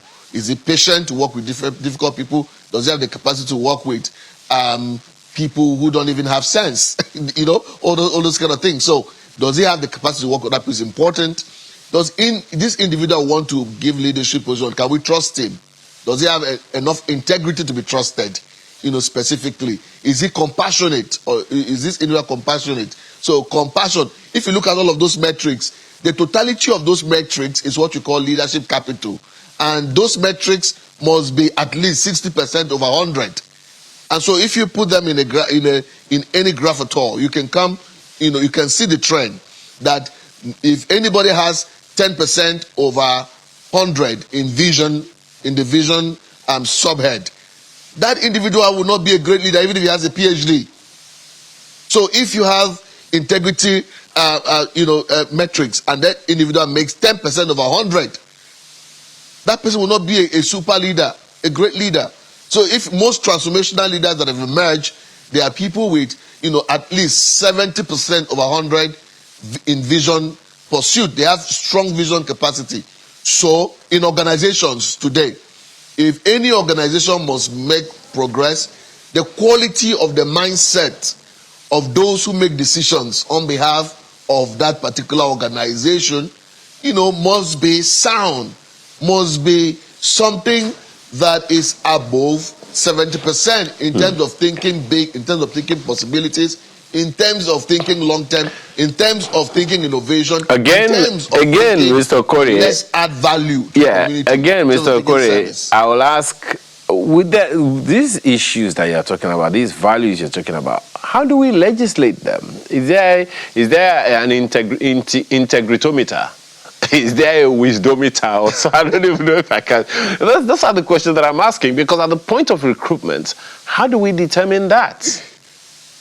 You know, people have track records. Every individual has track records, and we know everybody. If that individual has been in the organization for a long time, we'll look at the history of this individual, we'll look at their track records, we'll look at the document they have submitted, we'll talk to third parties that are, you know, by the time we take care of all those things that we're supposed to do, there's no way, even during the interview process, through the way questions are designed, through the way these individuals are interviewed, from their feedback, from what they are saying, you can actually, you know, sit through and determine whether these individuals have the qualities we're talking about. If somebody has not built anything before, has not done anything significant before, has not impacted the organization before, has not served the organization before, or that individual is inconsistent with driving value and service,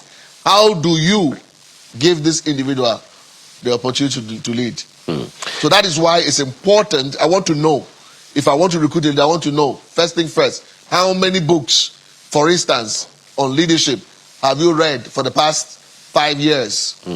How many seminars or conferences have you attended that have shaped your life?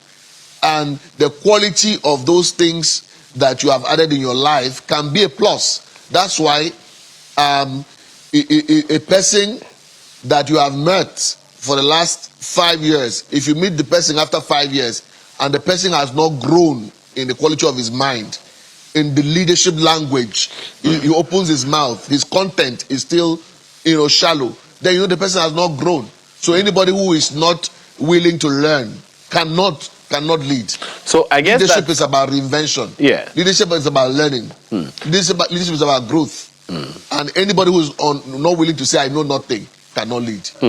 I guess that's the background of the National Leadership Conference you're talking about, because the theme, transforming minds, inspiring results, is quite telling. Again, those are not things that you easily find at the bottom line. You won't find those transformed minds in the bottom line, but you'll find the effects of the transformation of the minds in the bottom line. Isn't that the focus? Yes, absolutely. And that's why, like I said, those days, Socrates, Aristotle were men of knowledge, but they went around town saying, I know nothing, I know nothing. So if you are a CEO of a company, you run a company, you have senior management, you are running a business, and you are interested to get your people or get yourself reinvented, you want to be able to be in a room that can change the game. The room where learning system has been set up deliberately and intentionally to help equip leaders on how they can reinvent themselves, on how they can shaping their mindset, on how they will be able to recreate their mindset and innovate their way through growth and prosperity, especially in the 21st century. So that's why the National Leadership Conference is being organized and is taking place at the Transcorp Hilton Hotel in Abuja on the 5th and 6th of September 2025.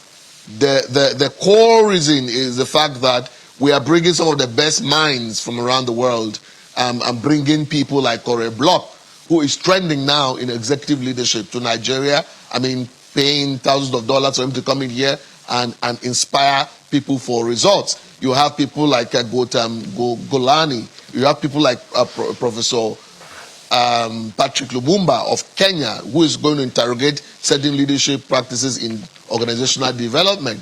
And you're going to have, powerful speakers, like even the head of UNDP in Nigeria and the head of EU in Nigeria. I mean, all of these individuals, also, of course, have European Union partnering with us to make it happen, and UNDP as well. All of these individuals are going to be in the room.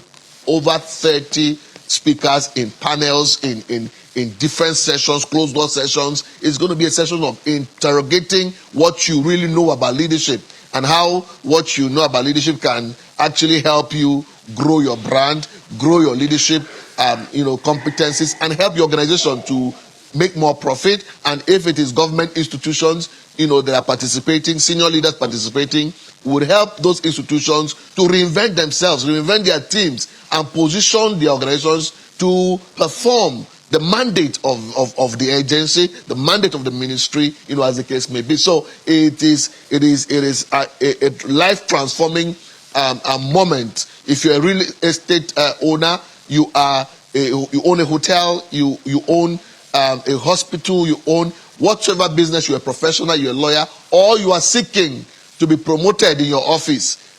Don't wait for government to send you for training.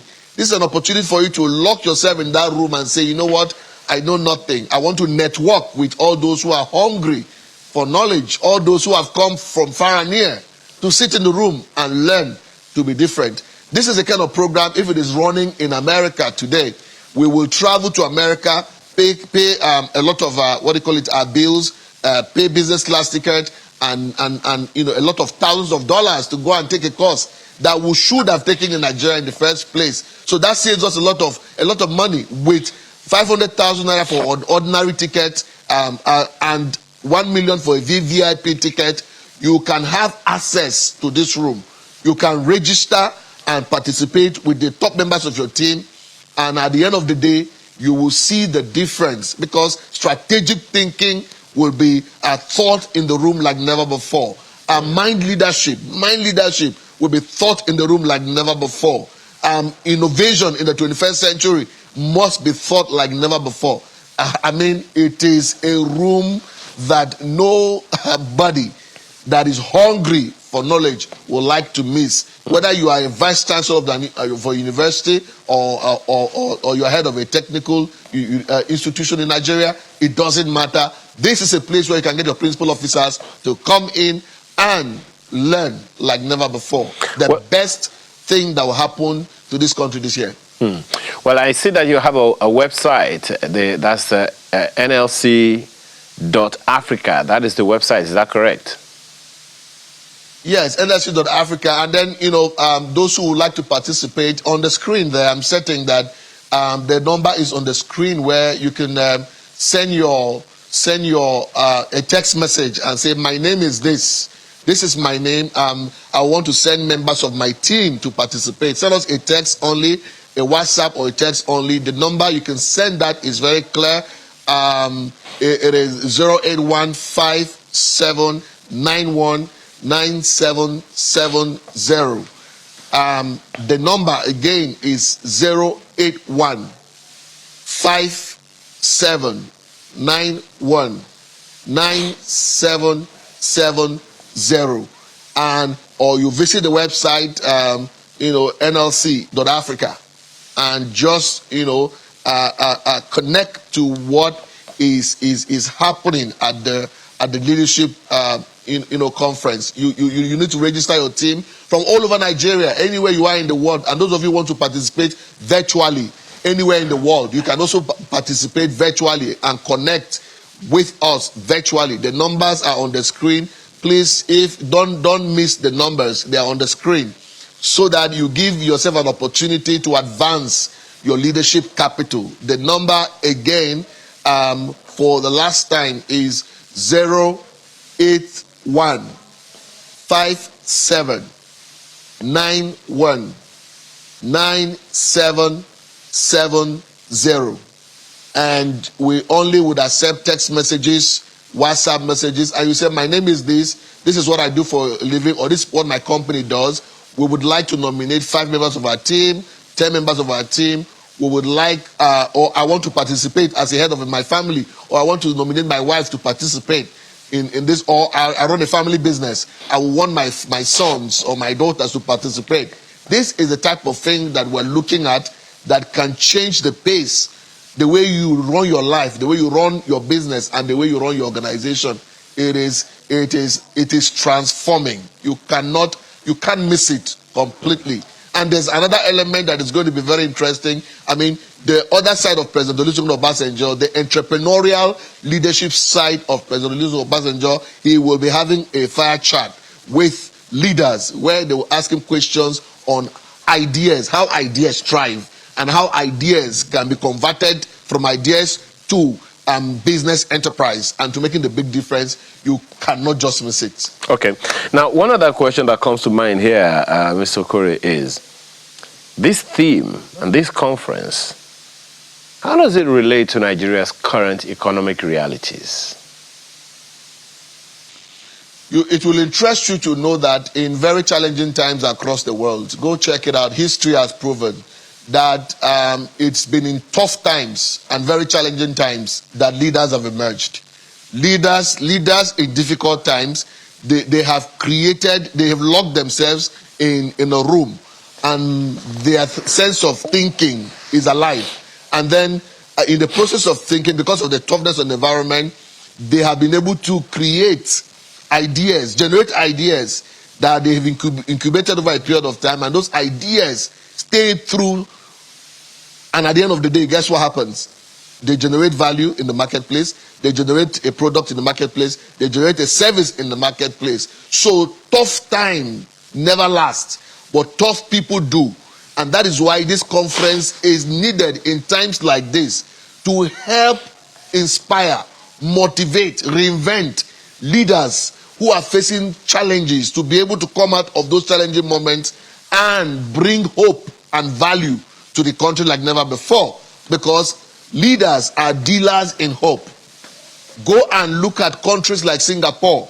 It drew their difficult challenges and all of that. Their leader, emerged with raising other leaders who were thinking possibilities despite of the challenges they were facing. So we must not look at the crisis we are facing or the challenges we are facing as leaders. We must look beyond the now. And that is why this conference is necessary. It is foundational. It is critical. It is important that anybody listening to me today, whatever it will cost you, whatever it will take you, if you want to reposition your company, you want your company to be a high-level performing company, I bet you this is a place that you must find yourself. Nominate the best decision makers in your company and say, let's go there, let's make it happen. And then you meet with other hungry people who want to make a difference. Hunger drives growth. Hunger drives transformation.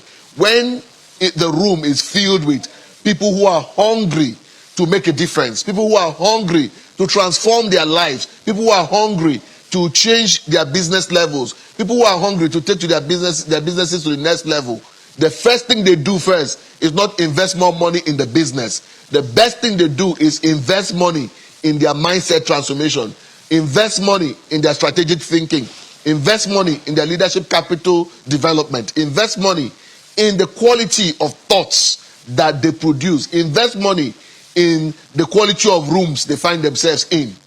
Invest money in the quality of books that they read. Invest money in the quality training that they get. So the moment your leadership mindset is above the problem you face as a company or as an institution or as a nation, then that's when you experience transformation. That's when you experience growth. Okay. And I invite everyone, wherever you are in the world, to connect with this conference, and let's work together and make it happen. Now, you also said that, of course, everyone can see from the website that you took us to the other time, nlc.africa, that there is a platform for registration, the top right corner of the website. We can see there is a place where people can just click a button and register. How about those who want to be a part of the conference, but they cannot be in the room physically? Is there a special arrangement for them to register?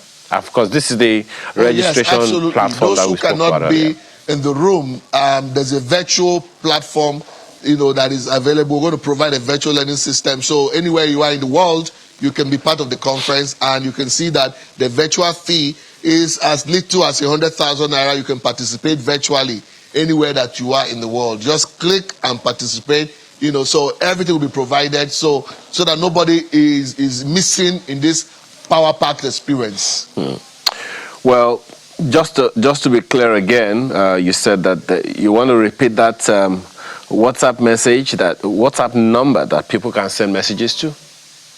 Yes, so if you are interested to be part of this conference and you want your team, your person, and you are ready to be able to say, I want to pay the 500,000 as a VIP ticket and 1 million as a VVIP ticket for closed-door sessions with some of these leaders, all you need to do is send us a text message, a WhatsApp message or text, ordinary message, and say, my name is this, I want to be part of this particular conference with my team or myself. The number is 081 57 91 9770, correct.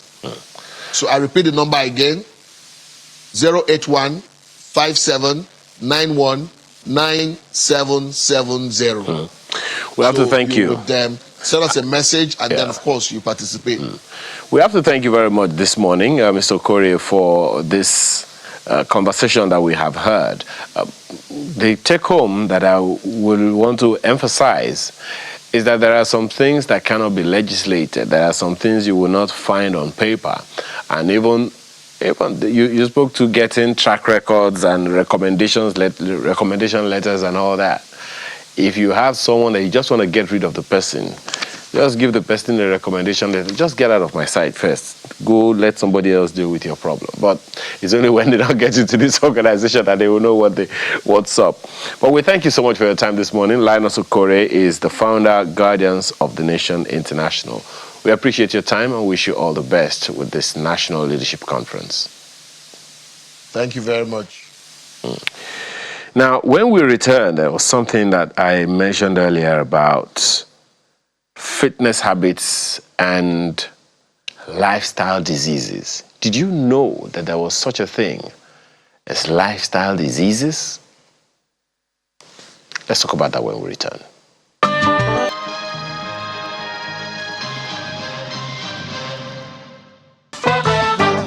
My sugar, my honey, my lover, I will love you forever.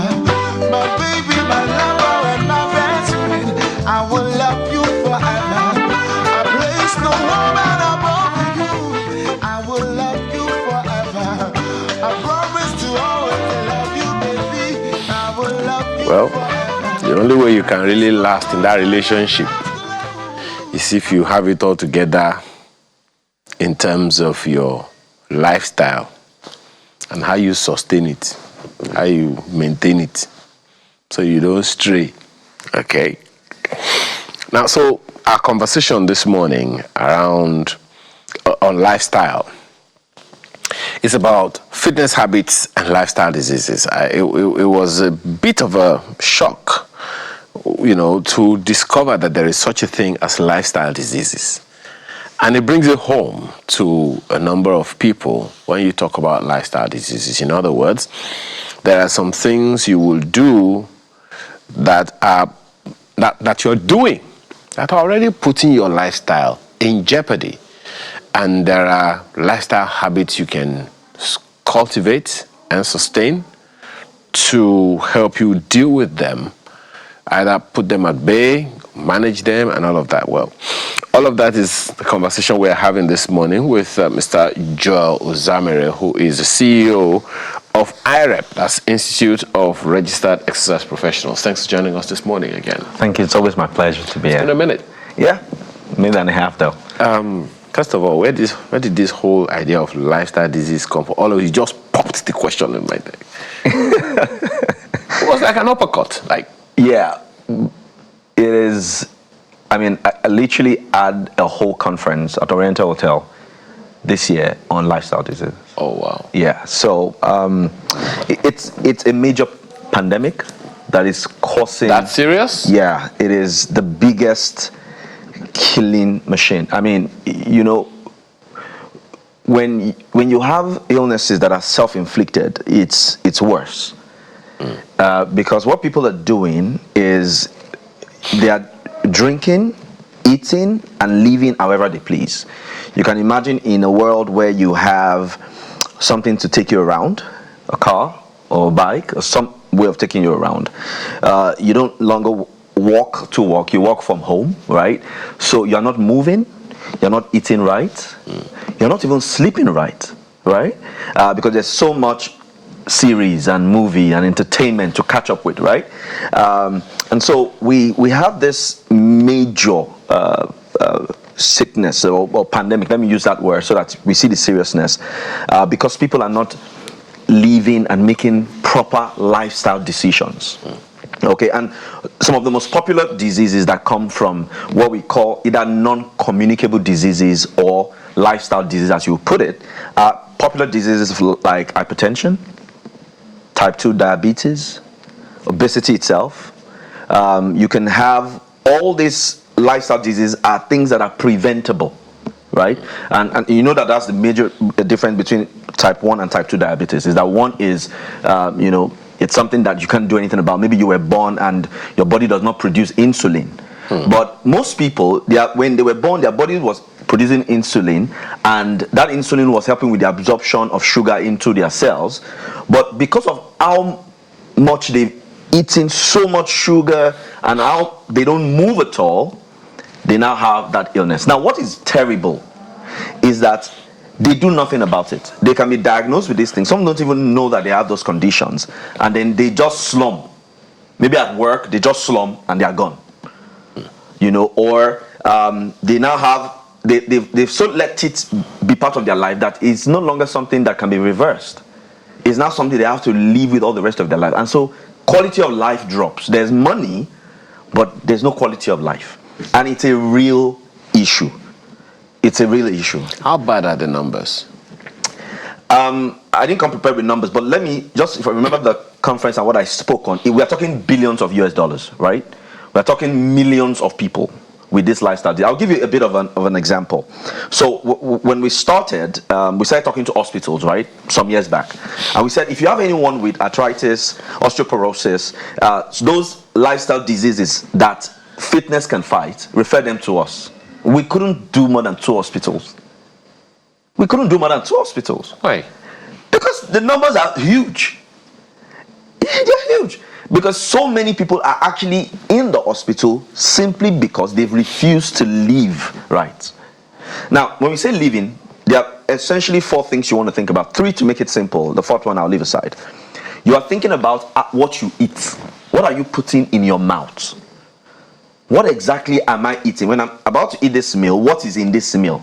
And is it good for my body? It's like a car. When you want to buy your fuel, you know where to buy that fuel, right? You ask whether that filling station is selling the right fuel, right? You want to put oil in your car. There are different grades, right? And you put the right one there. You know what happens when you put the wrong grade in your car. You know. We all know what happens, right? You can't put diesel in a petrol engine. And fuel, yes, you can't do that. And you feel, the what weird part is that, do you know that you can put fuel in the petrol engine and you need to move for a while?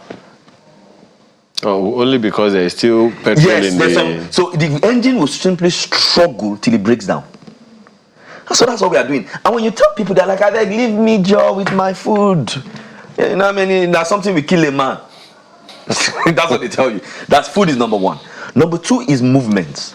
I won't call it exercise at this point, because I think when people hear exercise, they begin to feel like we're telling them to do something. Movement. For instance, when we are dealing with people with type 2 diabetes, for instance, and we're trying to reverse it, you know, when it comes to exercise prescription, what we give them, for instance, is what we call bouts of cardio, meaning that they don't work out as a stretch. They do 10 minutes, maybe every 2 hours or every hour. Why? So that the body can use up the sugar in the blood. Right? Because that's usually the problem with people with type 2 diabetes. The problem is insulin. Insulin is what... I'm sure you've had insulin before. So let me make it a bit simple for people. So when we say that type 2 diabetes, is the body not being able to absorb sugar for energy. Now, what will help that sugar to enter the cell so that it can be used as energy is the key called insulin. That insulin is produced by your body. So when you get to a point where you're just living anyhow, there's too much sugar, the insulin is not as potent as it should. It's not helping you to take in enough sugar into your body, or is gone. So therefore, you will now need injection. So that your body can then do what? Absorb energy into the cell. So the lifestyle, the too much sugar, the no resting, the stress that you put your body, you are breaking your body. And so our hospitals are filled. They are filled. My first couple of years, when I finished my training a couple of years ago in the UK, there was something called the GP refer training, where, because in the UK they pay for their own, the government pays for the citizens' medicals, right? It was so expensive for the government that what they did to us trainers was that they paid us to be in health centers and to orientate and tell people about how to live right, and then those who had lifestyle diseases to then give them proper exercise prescription in such a way that they're not reliant on drugs. You see the point? And see, you more than have a problem in Nigeria. One of the problems we have is that there's so much hunger, there's so much stress, there's too much news for us to get to the news of lifestyle. You see what I'm saying, right? And we have this idea that there's a way you should look if you have money. You understand? You know, so everybody's trying to look good and at the detriment of their health. So we've talked about food. Second is exercise. People are not doing anything. They give their excuses, I'm busy, right? And so it's killing people. The third is stress. Stress. When you put your body under a lot of psychological and physical stress beyond the body's mental or physical capacity, that is a massive one that causes a lot of stress. So finally, let me just say this, is sleep. That one is very important too. Sleep. Those four things are what are the major things that are causing this lifestyle disease. We'll come to that sleep matter. Yeah. One, we hear you all told us that stress is not bad. Agree. Okay. But good. Now, is there a stressometer? You know what? I like sometimes coining words so that we can better understand issues. Yes, I'll use your stressometer as something we can speak from there. Now, yes, there is good stress and there is bad stress. Let me explain what I mean. For instance, when you exercise, the tension you put in your body when you do prescribed exercise. So, for instance, if I say you should do 10 push-ups, rest for 2 minutes, and do another 10 push-ups, right? That stress I have given you is prescribed, it's calculated. If I'm a good trainer, I have done a physical fitness assessment for you, right? And I've checked your lifestyle, and I can see that you have the capacity to put your body under that stress. So it's calculated stress. It is good stress that encourages your body to become stronger. Does that make sense? Right? Now imagine if instead of giving you that, I then tell you to do 50 push-ups, no rest, right? And then after that, go into a jumping jacks. Or I just put much more than you can take. That won't build anything, right? So the prescribed stress helps you to build your body. When you are taking the right dosage of exercise and stress. Even at work, when you have the right amount of stress put on you by your superior, and they say, okay, deliver, and they're asking you to deliver based on your capacity, that's different. But when they're asking you to deliver beyond your capacity, such that it is affecting your family and your personal life, then that's where stress comes in. So that is why the word stress is not all bad, right? It is the dosage of stress, because stress makes you stronger, to a sense, if it's prescribed. So I'll go back to the issue of stressometer. Now, there are a few people who are what they call very hardworking people. Yeah. Oh my God. They are very hardworking. Yeah.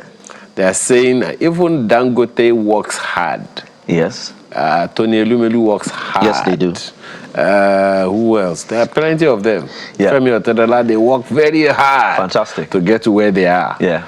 Now, they are also looking at those people. In fact, some have been sold this fact. I won't call it a lie. Yeah. That the wealthiest people in the world, they wake up at 4 a.m. Yeah. and they sleep very late and all of those things. So those conversations are there. Let me just say this. Do you know that there are bricklayers that sleep at 10, wake up at 3? Do you know? They don't have a home. Where they are sleeping is not theirs. They have to get up before the owner of the shop comes. So after that, what's next? People just cook off stuff, right? And let's not say it's bogus. Okay. But let me just go through. I know the point you're making, but let me say something. You can either work smart, right? Or you can work hard. Let me use one person, Tony Elumelu, you mentioned. Have you seen Tony Elumelu's routine? Oh, yes. Have you seen it? You've seen it. So you know what the guy has done? He is constantly exercising and constantly resting. He is monitoring all his assets and companies in different places. Does not mean that he is working beyond his capacity. I don't know if you understand me. So let's say, for instance, I've said it here before. What's the definition of physical fitness? It is the ability for your body to perform its daily task. It doesn't matter what you do. Whatever daily task you perform, to perform its daily task with undue stress and still be able to attend to emergencies or leisure while, ensuring that you are living in a life such that you are not smoking or drinking and all those kind of things. That's the American Sports College of Medicine's definition. Now, what am I saying? You want to make it in life. You need to have the body that will enjoy the money that you are making in life. Some people are hustling so hard, working so hard. By the time they are 55, all their money is in medical bills. All their money, they can't even move. There are people who have money, but they need people to help them move the knee left, move the knee right, and they're spending millions of naira. Wait, at 55? Oh no, yeah, of course. 55 is old. Do you know that our life expectancy is in Nigeria? Are you kidding? There are young people, right, with hypertension.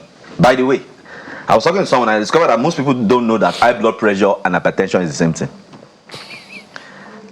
Some people actually feel like high blood pressure is you just have high blood pressure. Hypertension is like you now have a problem. 6 is different from half a dozen. Yeah, kind of thing. Okay. Do you know the amount of people that have hypertension? Do you have any idea? Well, 70% of Nigerians, according to the have hypertension. Do you know what that means? That is a lifestyle disease. That is a preventable lifestyle disease. Okay. Now, to speak to the solutions now. Yeah, that's very important. There's one of the things that you have said. Yeah. Just so there is clarity on the minds of many. Sedentary lifestyle is a causative factor. Poor diet, sleep deprivation, yes, fitness habits, yes, poor fitness habits, yes, and sometimes even a cultural shift, isn't it? Yeah, of course. Because fitness is seen as something for the young or for the rich. Brilliant. I love the way you placed it. That is why when I was talking, remember I said I won't say exercise, I would just say movement, right? Because there's way people say, Me, I don't have time for that one. No. I'm still trying to hustle. It's rich people that exercise. Okay, give us some low-hanging fruits, particularly in the area of fitness habits. I have a habit. Okay. If I'm working, after about I don't remember the last time I was seated for 30 straight minutes, except when I'm on my show. And even when I'm on the show, once there is a break, you get on my feet, Yeah. So I don't have a habit. If I want to take a call, I can't take a call seated. Fantastic. I have to, be on the move and all that. So is there something you would recommend for a good number of people right now? Just is that a good low-hanging fruit? I wanted to give you a handshake, but I don't know if that's allowed. But thank you very much, because that's what I'm talking about. We are saying, why you're doing that, you're aware. I'm just restless sitting down. Okay. Maybe you're just restless. But let me say this. I can't do it. We need to move more. And why I'm saying we need to move more, and I'm not saying we need to exercise more, is because we need those regular getting up, taking short bouts of 10 minutes walk, 30 minutes walk. See, when you do 30 minutes walk every day, or 20 minutes walk, or even 10 minutes walk every day, you will outlive quite a number of people. And this 10 minutes can be spread. So, yes, so for instance, let me say this. I'm looking for how, because there are different kind of scenarios. Let me say this to you. Instead of you asking for coffee to be brought to you, when you get up and go and get that coffee, what you have done is that you have increased what we call your MET value. That means that your body has used more energy, right? From where you got up to where you went to get the coffee. Are we together? So your metabolic equivalent is what it's called.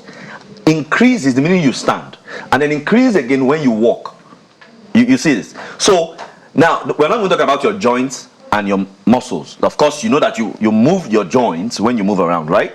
We're not talking about the pressure that you put in your lumbar, in your lower back when you're always seated, and how you ease that pressure when you get up. We're not talking about all those wonderful benefits. We are saying that doing that repetitively is way better than being unconscious and just sitting on the desk, and they bring the phone to you, they bring the file to you, they bring the coffee to you, you get into your car, they drive you home. Zero, if you count how many steps you've done in a day, maybe it's 500. There are people like that. Do you want me to take you through the regular CEO life with his PA and his driver? Think about it now. They are upstairs, they walk down. Some homes even have elevator. They walk down, they walk into their car. How many steps? The driver drives them all the way. They're on the phone, having business meeting, making millions. Fantastic, good. They get to work. They drive them they drop them at the driveway. His CEO. He gets up, he gets to an elevator, he goes to his office. How many steps is that? He sits there. The boardroom is not far from his office. He goes there for a board meeting. He's there working, having meetings.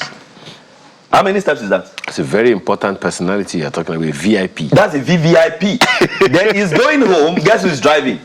Him. And guess when he's going home? 8, 9. He gets home, he hits late. But because he's not done one or two things, he gists with his wife till 12. But he needs to catch a flight again by 5. So he wakes up at 3. And it's just he assigned this and this and he's back. And then you say that's how big men live. No. Okay. No. All you have done. This is part 1. This one is part 1. Whether or not you are coming up next week, I don't know yet. But this is part 1. Well, because it's a big discussion. Yes. I bet many people didn't even know it's such a big issue. But in the 60 seconds that we have, talk to us about the low-hanging fruits. Okay. You talked about moving more. Yeah. So first of all, I want to beg you, watch what you are eating. Reduce a lot of processed foods. All the sausages that are processed, take them out. Eat food that is still alive. Food that you've not boiled more, right? All grains, things without sugar. Reduce your sugar intake massively. That's food. Next, to exercise, move more. You don't have to do 2 hours, 1 hour in a gym. Just ensure that you can take a 15 minutes to one point or 10 minutes and back. In your office, walk around the office, be like him and walk around the office. Take 5 minutes, walk around, right? Do that. Then when it comes to your sleep, don't play with your sleep. Take taking power naps and sleeping at night are not the same thing. We'll talk about it later when we come.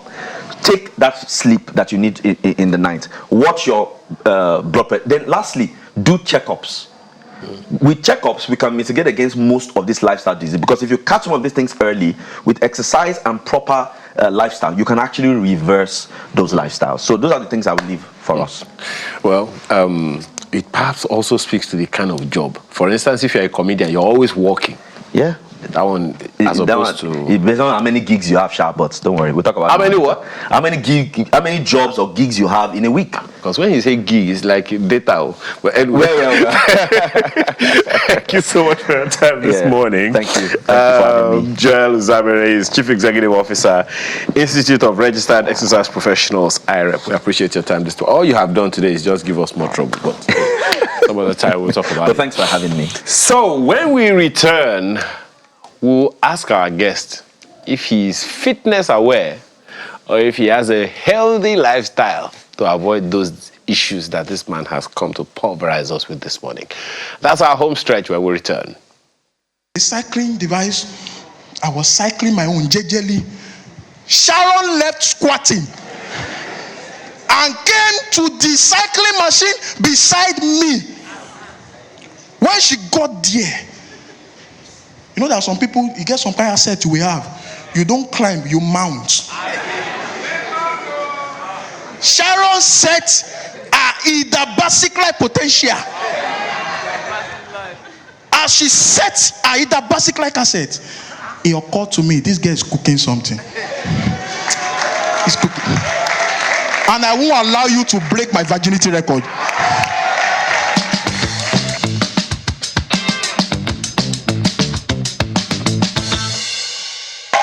Only the women. Thank you.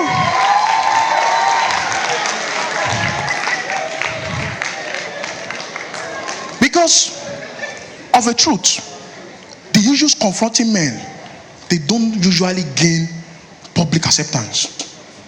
If you want an issue to trend, make it a woman issue. For instance, if you Google the word virginity, 95% of the search result that will come to you is about women. Your hymen, hygienic practices, chastity, your choice. Before you will see something about men. So I became curious. I started narrowing down the search. So I Googled female virginity. I love research. The internet of about 5 billion users, it will interest you that the subject of female virginity has over 36 million search results with appropriate citations from relevant authorities. So I paused. I now Googled male virginity. First off, the moment I entered male virginity, my internet started loading. Now, when the result finally came out, if you see result, the internet of about 5 billion active users barely has 150,000 search results. And even the result that came out, I was seeing erectile dysfunction, low sperm count, impotence, prostatic hyperplasia, prostatic calcification, prostate disorder. Everything was an anomaly. You may be wondering, why the force? Why am I going through all of this, Googling virginity? Because it's a subject I'm emotional about. It's a life I lived for 29 years, 10 months. I got married as a virgin. It's an open secret. I got married as a virgin. Do you know what that means? For close to 3 decades of my life, I did not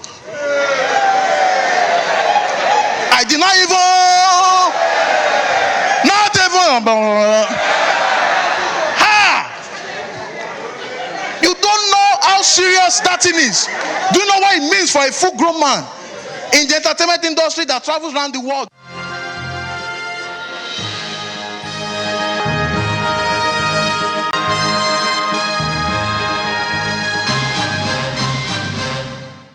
Well,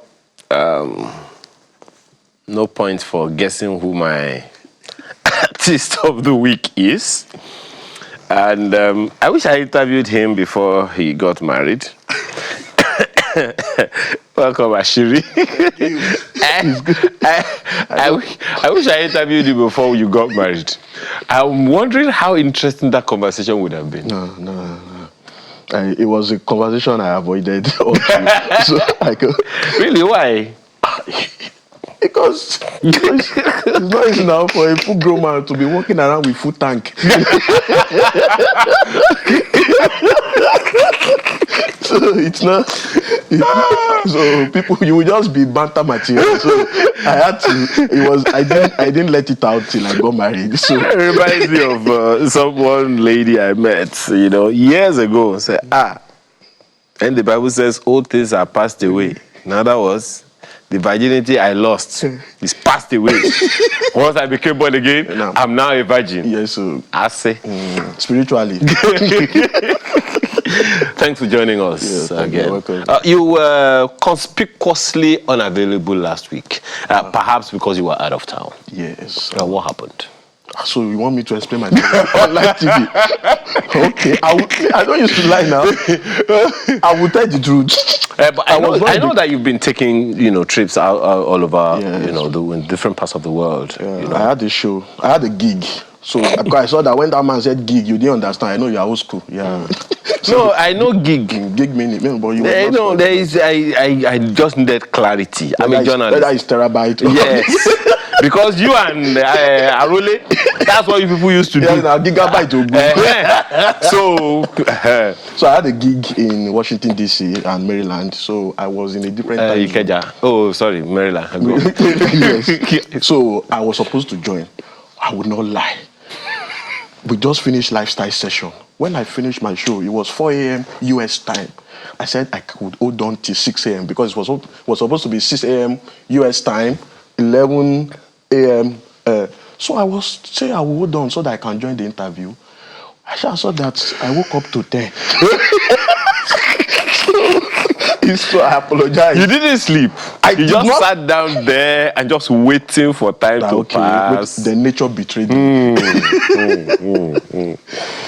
Anyway, since you were talking about the previous conversation, they say that first of all, what do you make of that lifestyle fitness habit thing? Must have been a little scary. It's scary, but it's our reality.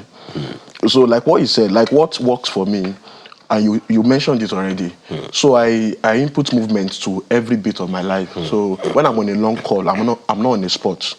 So if you're on a 40-minute call, it's your opportunity to walk without you knowing. Before you know, you've counted steps. Then I go to the gym too. So once in a while, I go to the gym thrice a week. Then recently, I picked up boxing. I picked up boxing. Not for the sake of defense. It's good cardio. So it's helping me lose weight. So as I am now, I need to drop at least 4 more kg. No, 5 kg. Who told you? I'm over. I'm watching it now. I'm overweight now. I'm overweight. I'm overweight by excess of 5 kilo, and I can give you. No, thank you.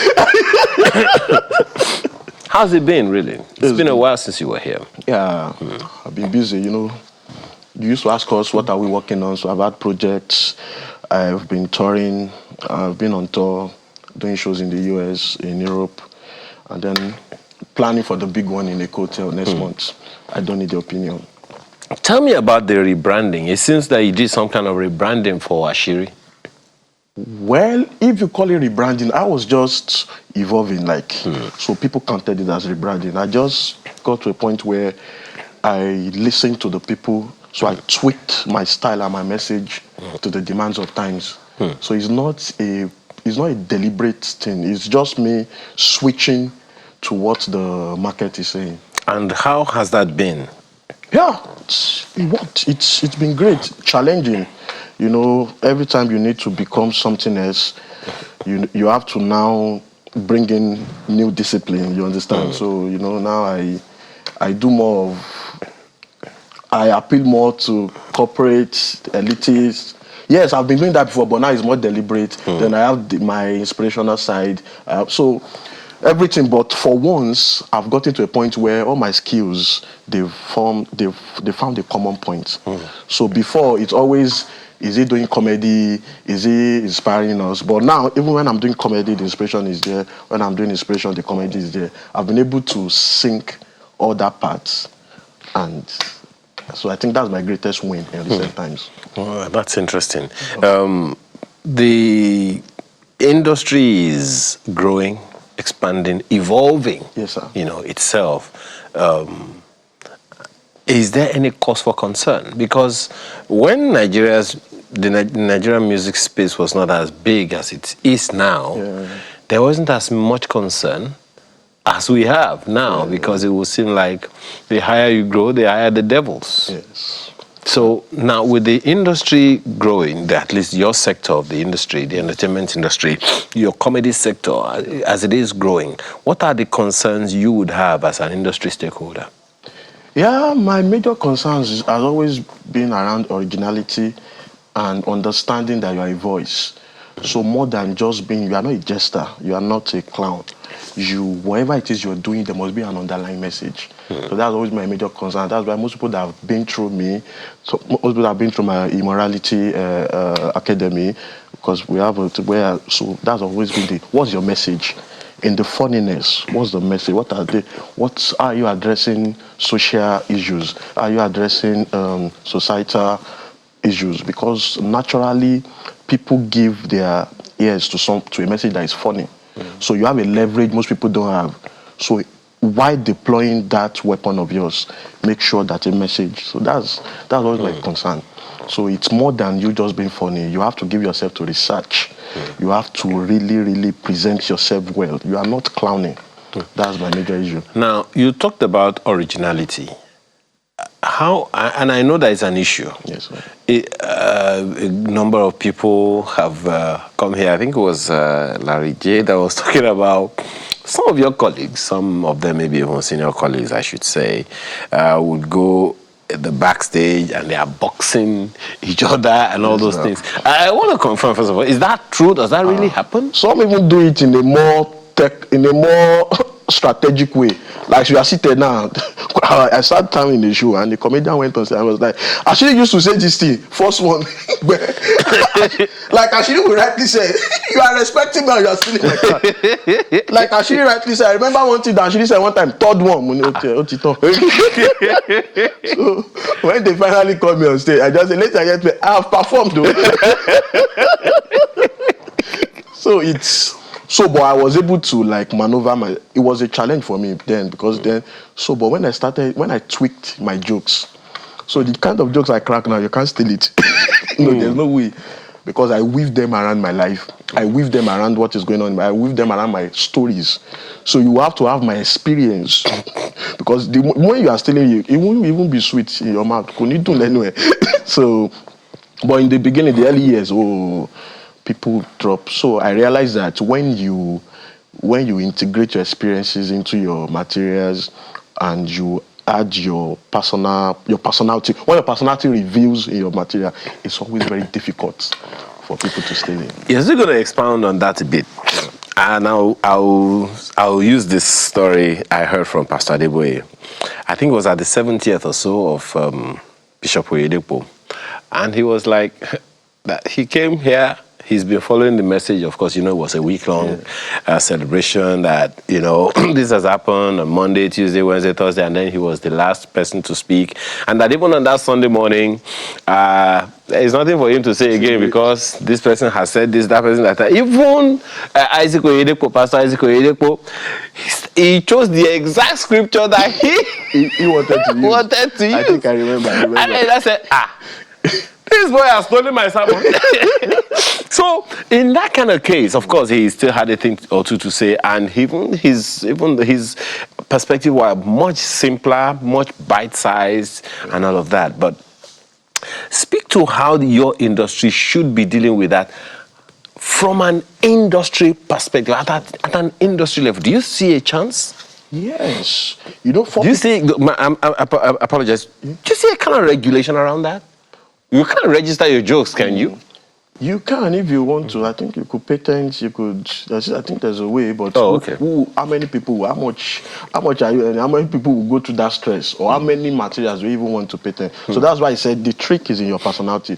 If you say he's a boy, and I say he's a boy, it sounds differently to two different people. So your originality, your password is in your personality. Is in your personality. That's where your perspective will draw from. So that's why. The bulk of the job is in the reputation that precedes you before you get to the stage. That's why sometimes you get on stage and people start laughing. You've not said anything. It's because the moment you showed up, your antecedent was just flowing in their mind. That's why I tell people it's about your personality. When you are an entertainer, when you're a comedian, people are monitoring you day in, day out. So, and they bring those judgments. Like I, for instance, I'm a very gentle, shy person. I don't like noise. I don't like going outside. So, but people want to greet me based on the energy of the stage. Like, oh, because I crack jokes on stage, I jump around, I do this. So when they see me outside, when I just say good, they think I'm funny. But that's me. I just want to greet you and go. You understand? So because I've been able to separate it. So it's about the personality for me. Regulation, no, where would the regulation come from? But Bobby is Bobby. Basket is basket. Alibaba is Alibaba. Okay, Bakassi is okay, Bakassi. Because see, okay, Bakassi, for instance, see the kind of jokes he cracks. Usually, even the way he starts, the way he weaves it, you go and steal it now. Shall now you go and bear sticks or what?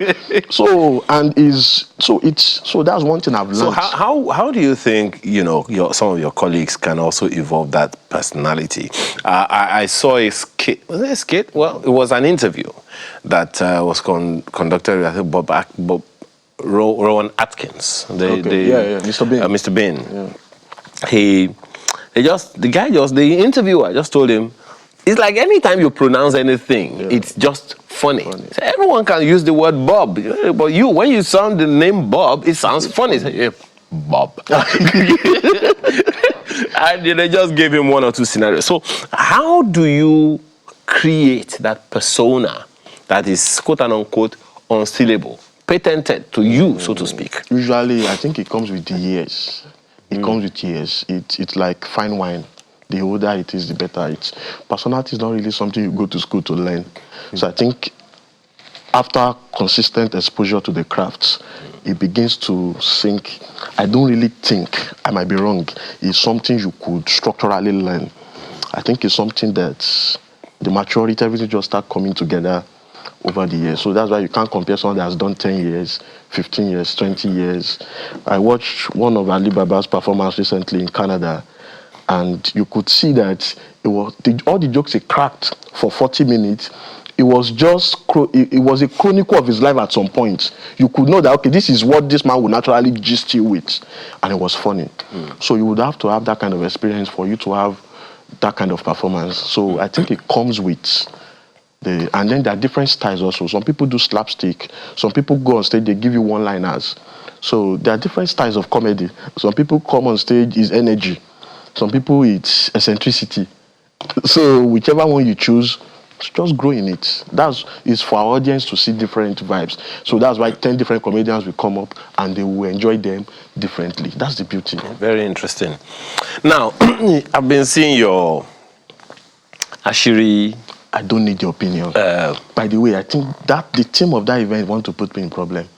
Once people want to buy ticket like that, they will now say, but you said you don't need my opinion now. So I think I want to add a subtitle. I don't need your opinion, but I need your money. Because the team of the event is putting me in trouble. Okay. So tell us about it. Before you do for the upcoming one, I see that there's been a series all over, down through the past few months. Yeah. Are you telling a story with the tours? Series as in videos? No. Series of the events. Yes. Like the first one was Open Secret. That was me revealing some things people don't know about me. That was why the virginity issue came up. So most of my shows, they're always tailored towards something. So I don't need the opinion. I won't reveal too much, but I'm talking about some things. And at the end of the show, that day, September 28th, at a hotels and suites, you will now decide whether I need your opinion or I don't need your opinion. They are very salient points, but I can't review them now. So it comes with you coming to the show September 28th, and you will know whether I need your opinion. But as for you, sir, before I leave here, I need your money. Okay, so the reason I asked is because for every comedy show that people go to, we actually need it. Yeah. But let me ask you, because there's also that opinion out there as to whether or not we have enough comedians in the country. The reason is when they look at what comedians do, what comedy is doing for the people, they're saying, okay, a good number of comedians are domesticated in Lagos, in Abuja, in Port Harcourt, but maybe not in so many other parts of the country, like in the north, and the east, and the south, and all of that. Yeah. Well, for instance, I served in Delta State. One of the most original and natural set of comedians come from that side, even from their accents. I started my career in Ibadan before I moved to Lagos. Lagos is a commercial hub. You can't compare the opportunities that is available here with any other part of the country. So I will not blame anyone that come here to seek greater expression. So, but one of the things I see most people doing now is that when they gain traction here, you should be conscious of going back home, bring up some people also, let them then go back and, like mentorship programs. Yes, whatever it is that gave you the light. Because what you said about Delta State, for instance, quite iconic. There are those who believe that some cultures are just naturally funny. The Warri native is a natural comedian. Yeah. And you also spoke to Ibadan. Yeah. It's the peculiarity of the usage of words, yes. Not to now talk of Ijebu, not to now talk of Ilesha, Kinsio, or Ondo. Have you heard Ondo people talking? When they are really talking, they don't need to be funny. When you start hearing those things, you will laugh. Or Ijesha people, or Ibadan people, the way they insult you with questions is funny. They will never insult you directly that you are not okay. They say, Badun. So you won't know whether to be angry or okay. It's just so all cultures. Comedy is cultural. And comedy is cultural. That's why most time when we even watch the likes of the Chris Rocks, this thing, sometimes you can't really relate. Yeah. There was I was listening to one of Chris Rock jokes like 3 years back. He was talking about Lululemon. I didn't understand what he was saying until I went to the States and I realized, Lululemon is a store in the United States. You understand? So it's cultural. So as much as we are trying to form woke, so some things they say that they are not funny to us. It reminds me of a script that he's now an academic. Wrote many years ago for a radio program about Ijebu dialect. He said something like Biodun. Show the panaye.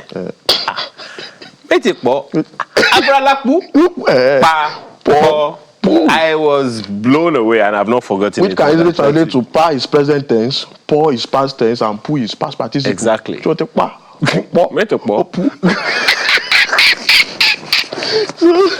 So tell us again about this the event. So I don't need your opinion. It's going to be mind blowing. When you say you don't need my opinion, I am not giving you my opinion. No. You have to buy it. I'm a consultant. After the show, I know that's why I say I don't need your opinion, but I need your attendance. I need your attendance. So I'm doing another command performance by the grace of God, and I have so many artists also present, so many musical artists. I have like 4 of them that surprise music artists. I won't tell you their names. They are coming, big ones. I have so many of my colleagues, comedian friends coming.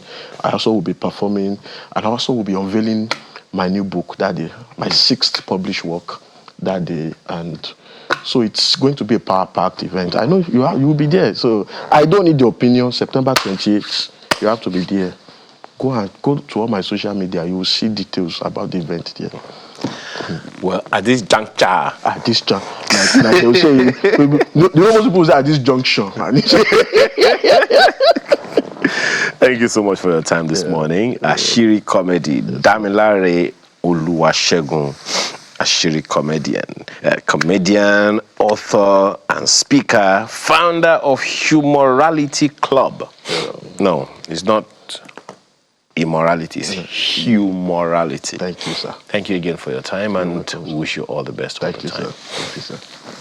And that's the show this morning. Thank you again for the privilege of being a part of your Saturday. I'm Ayo Makinde. Have a wonderful rest of your weekend. Bye for now.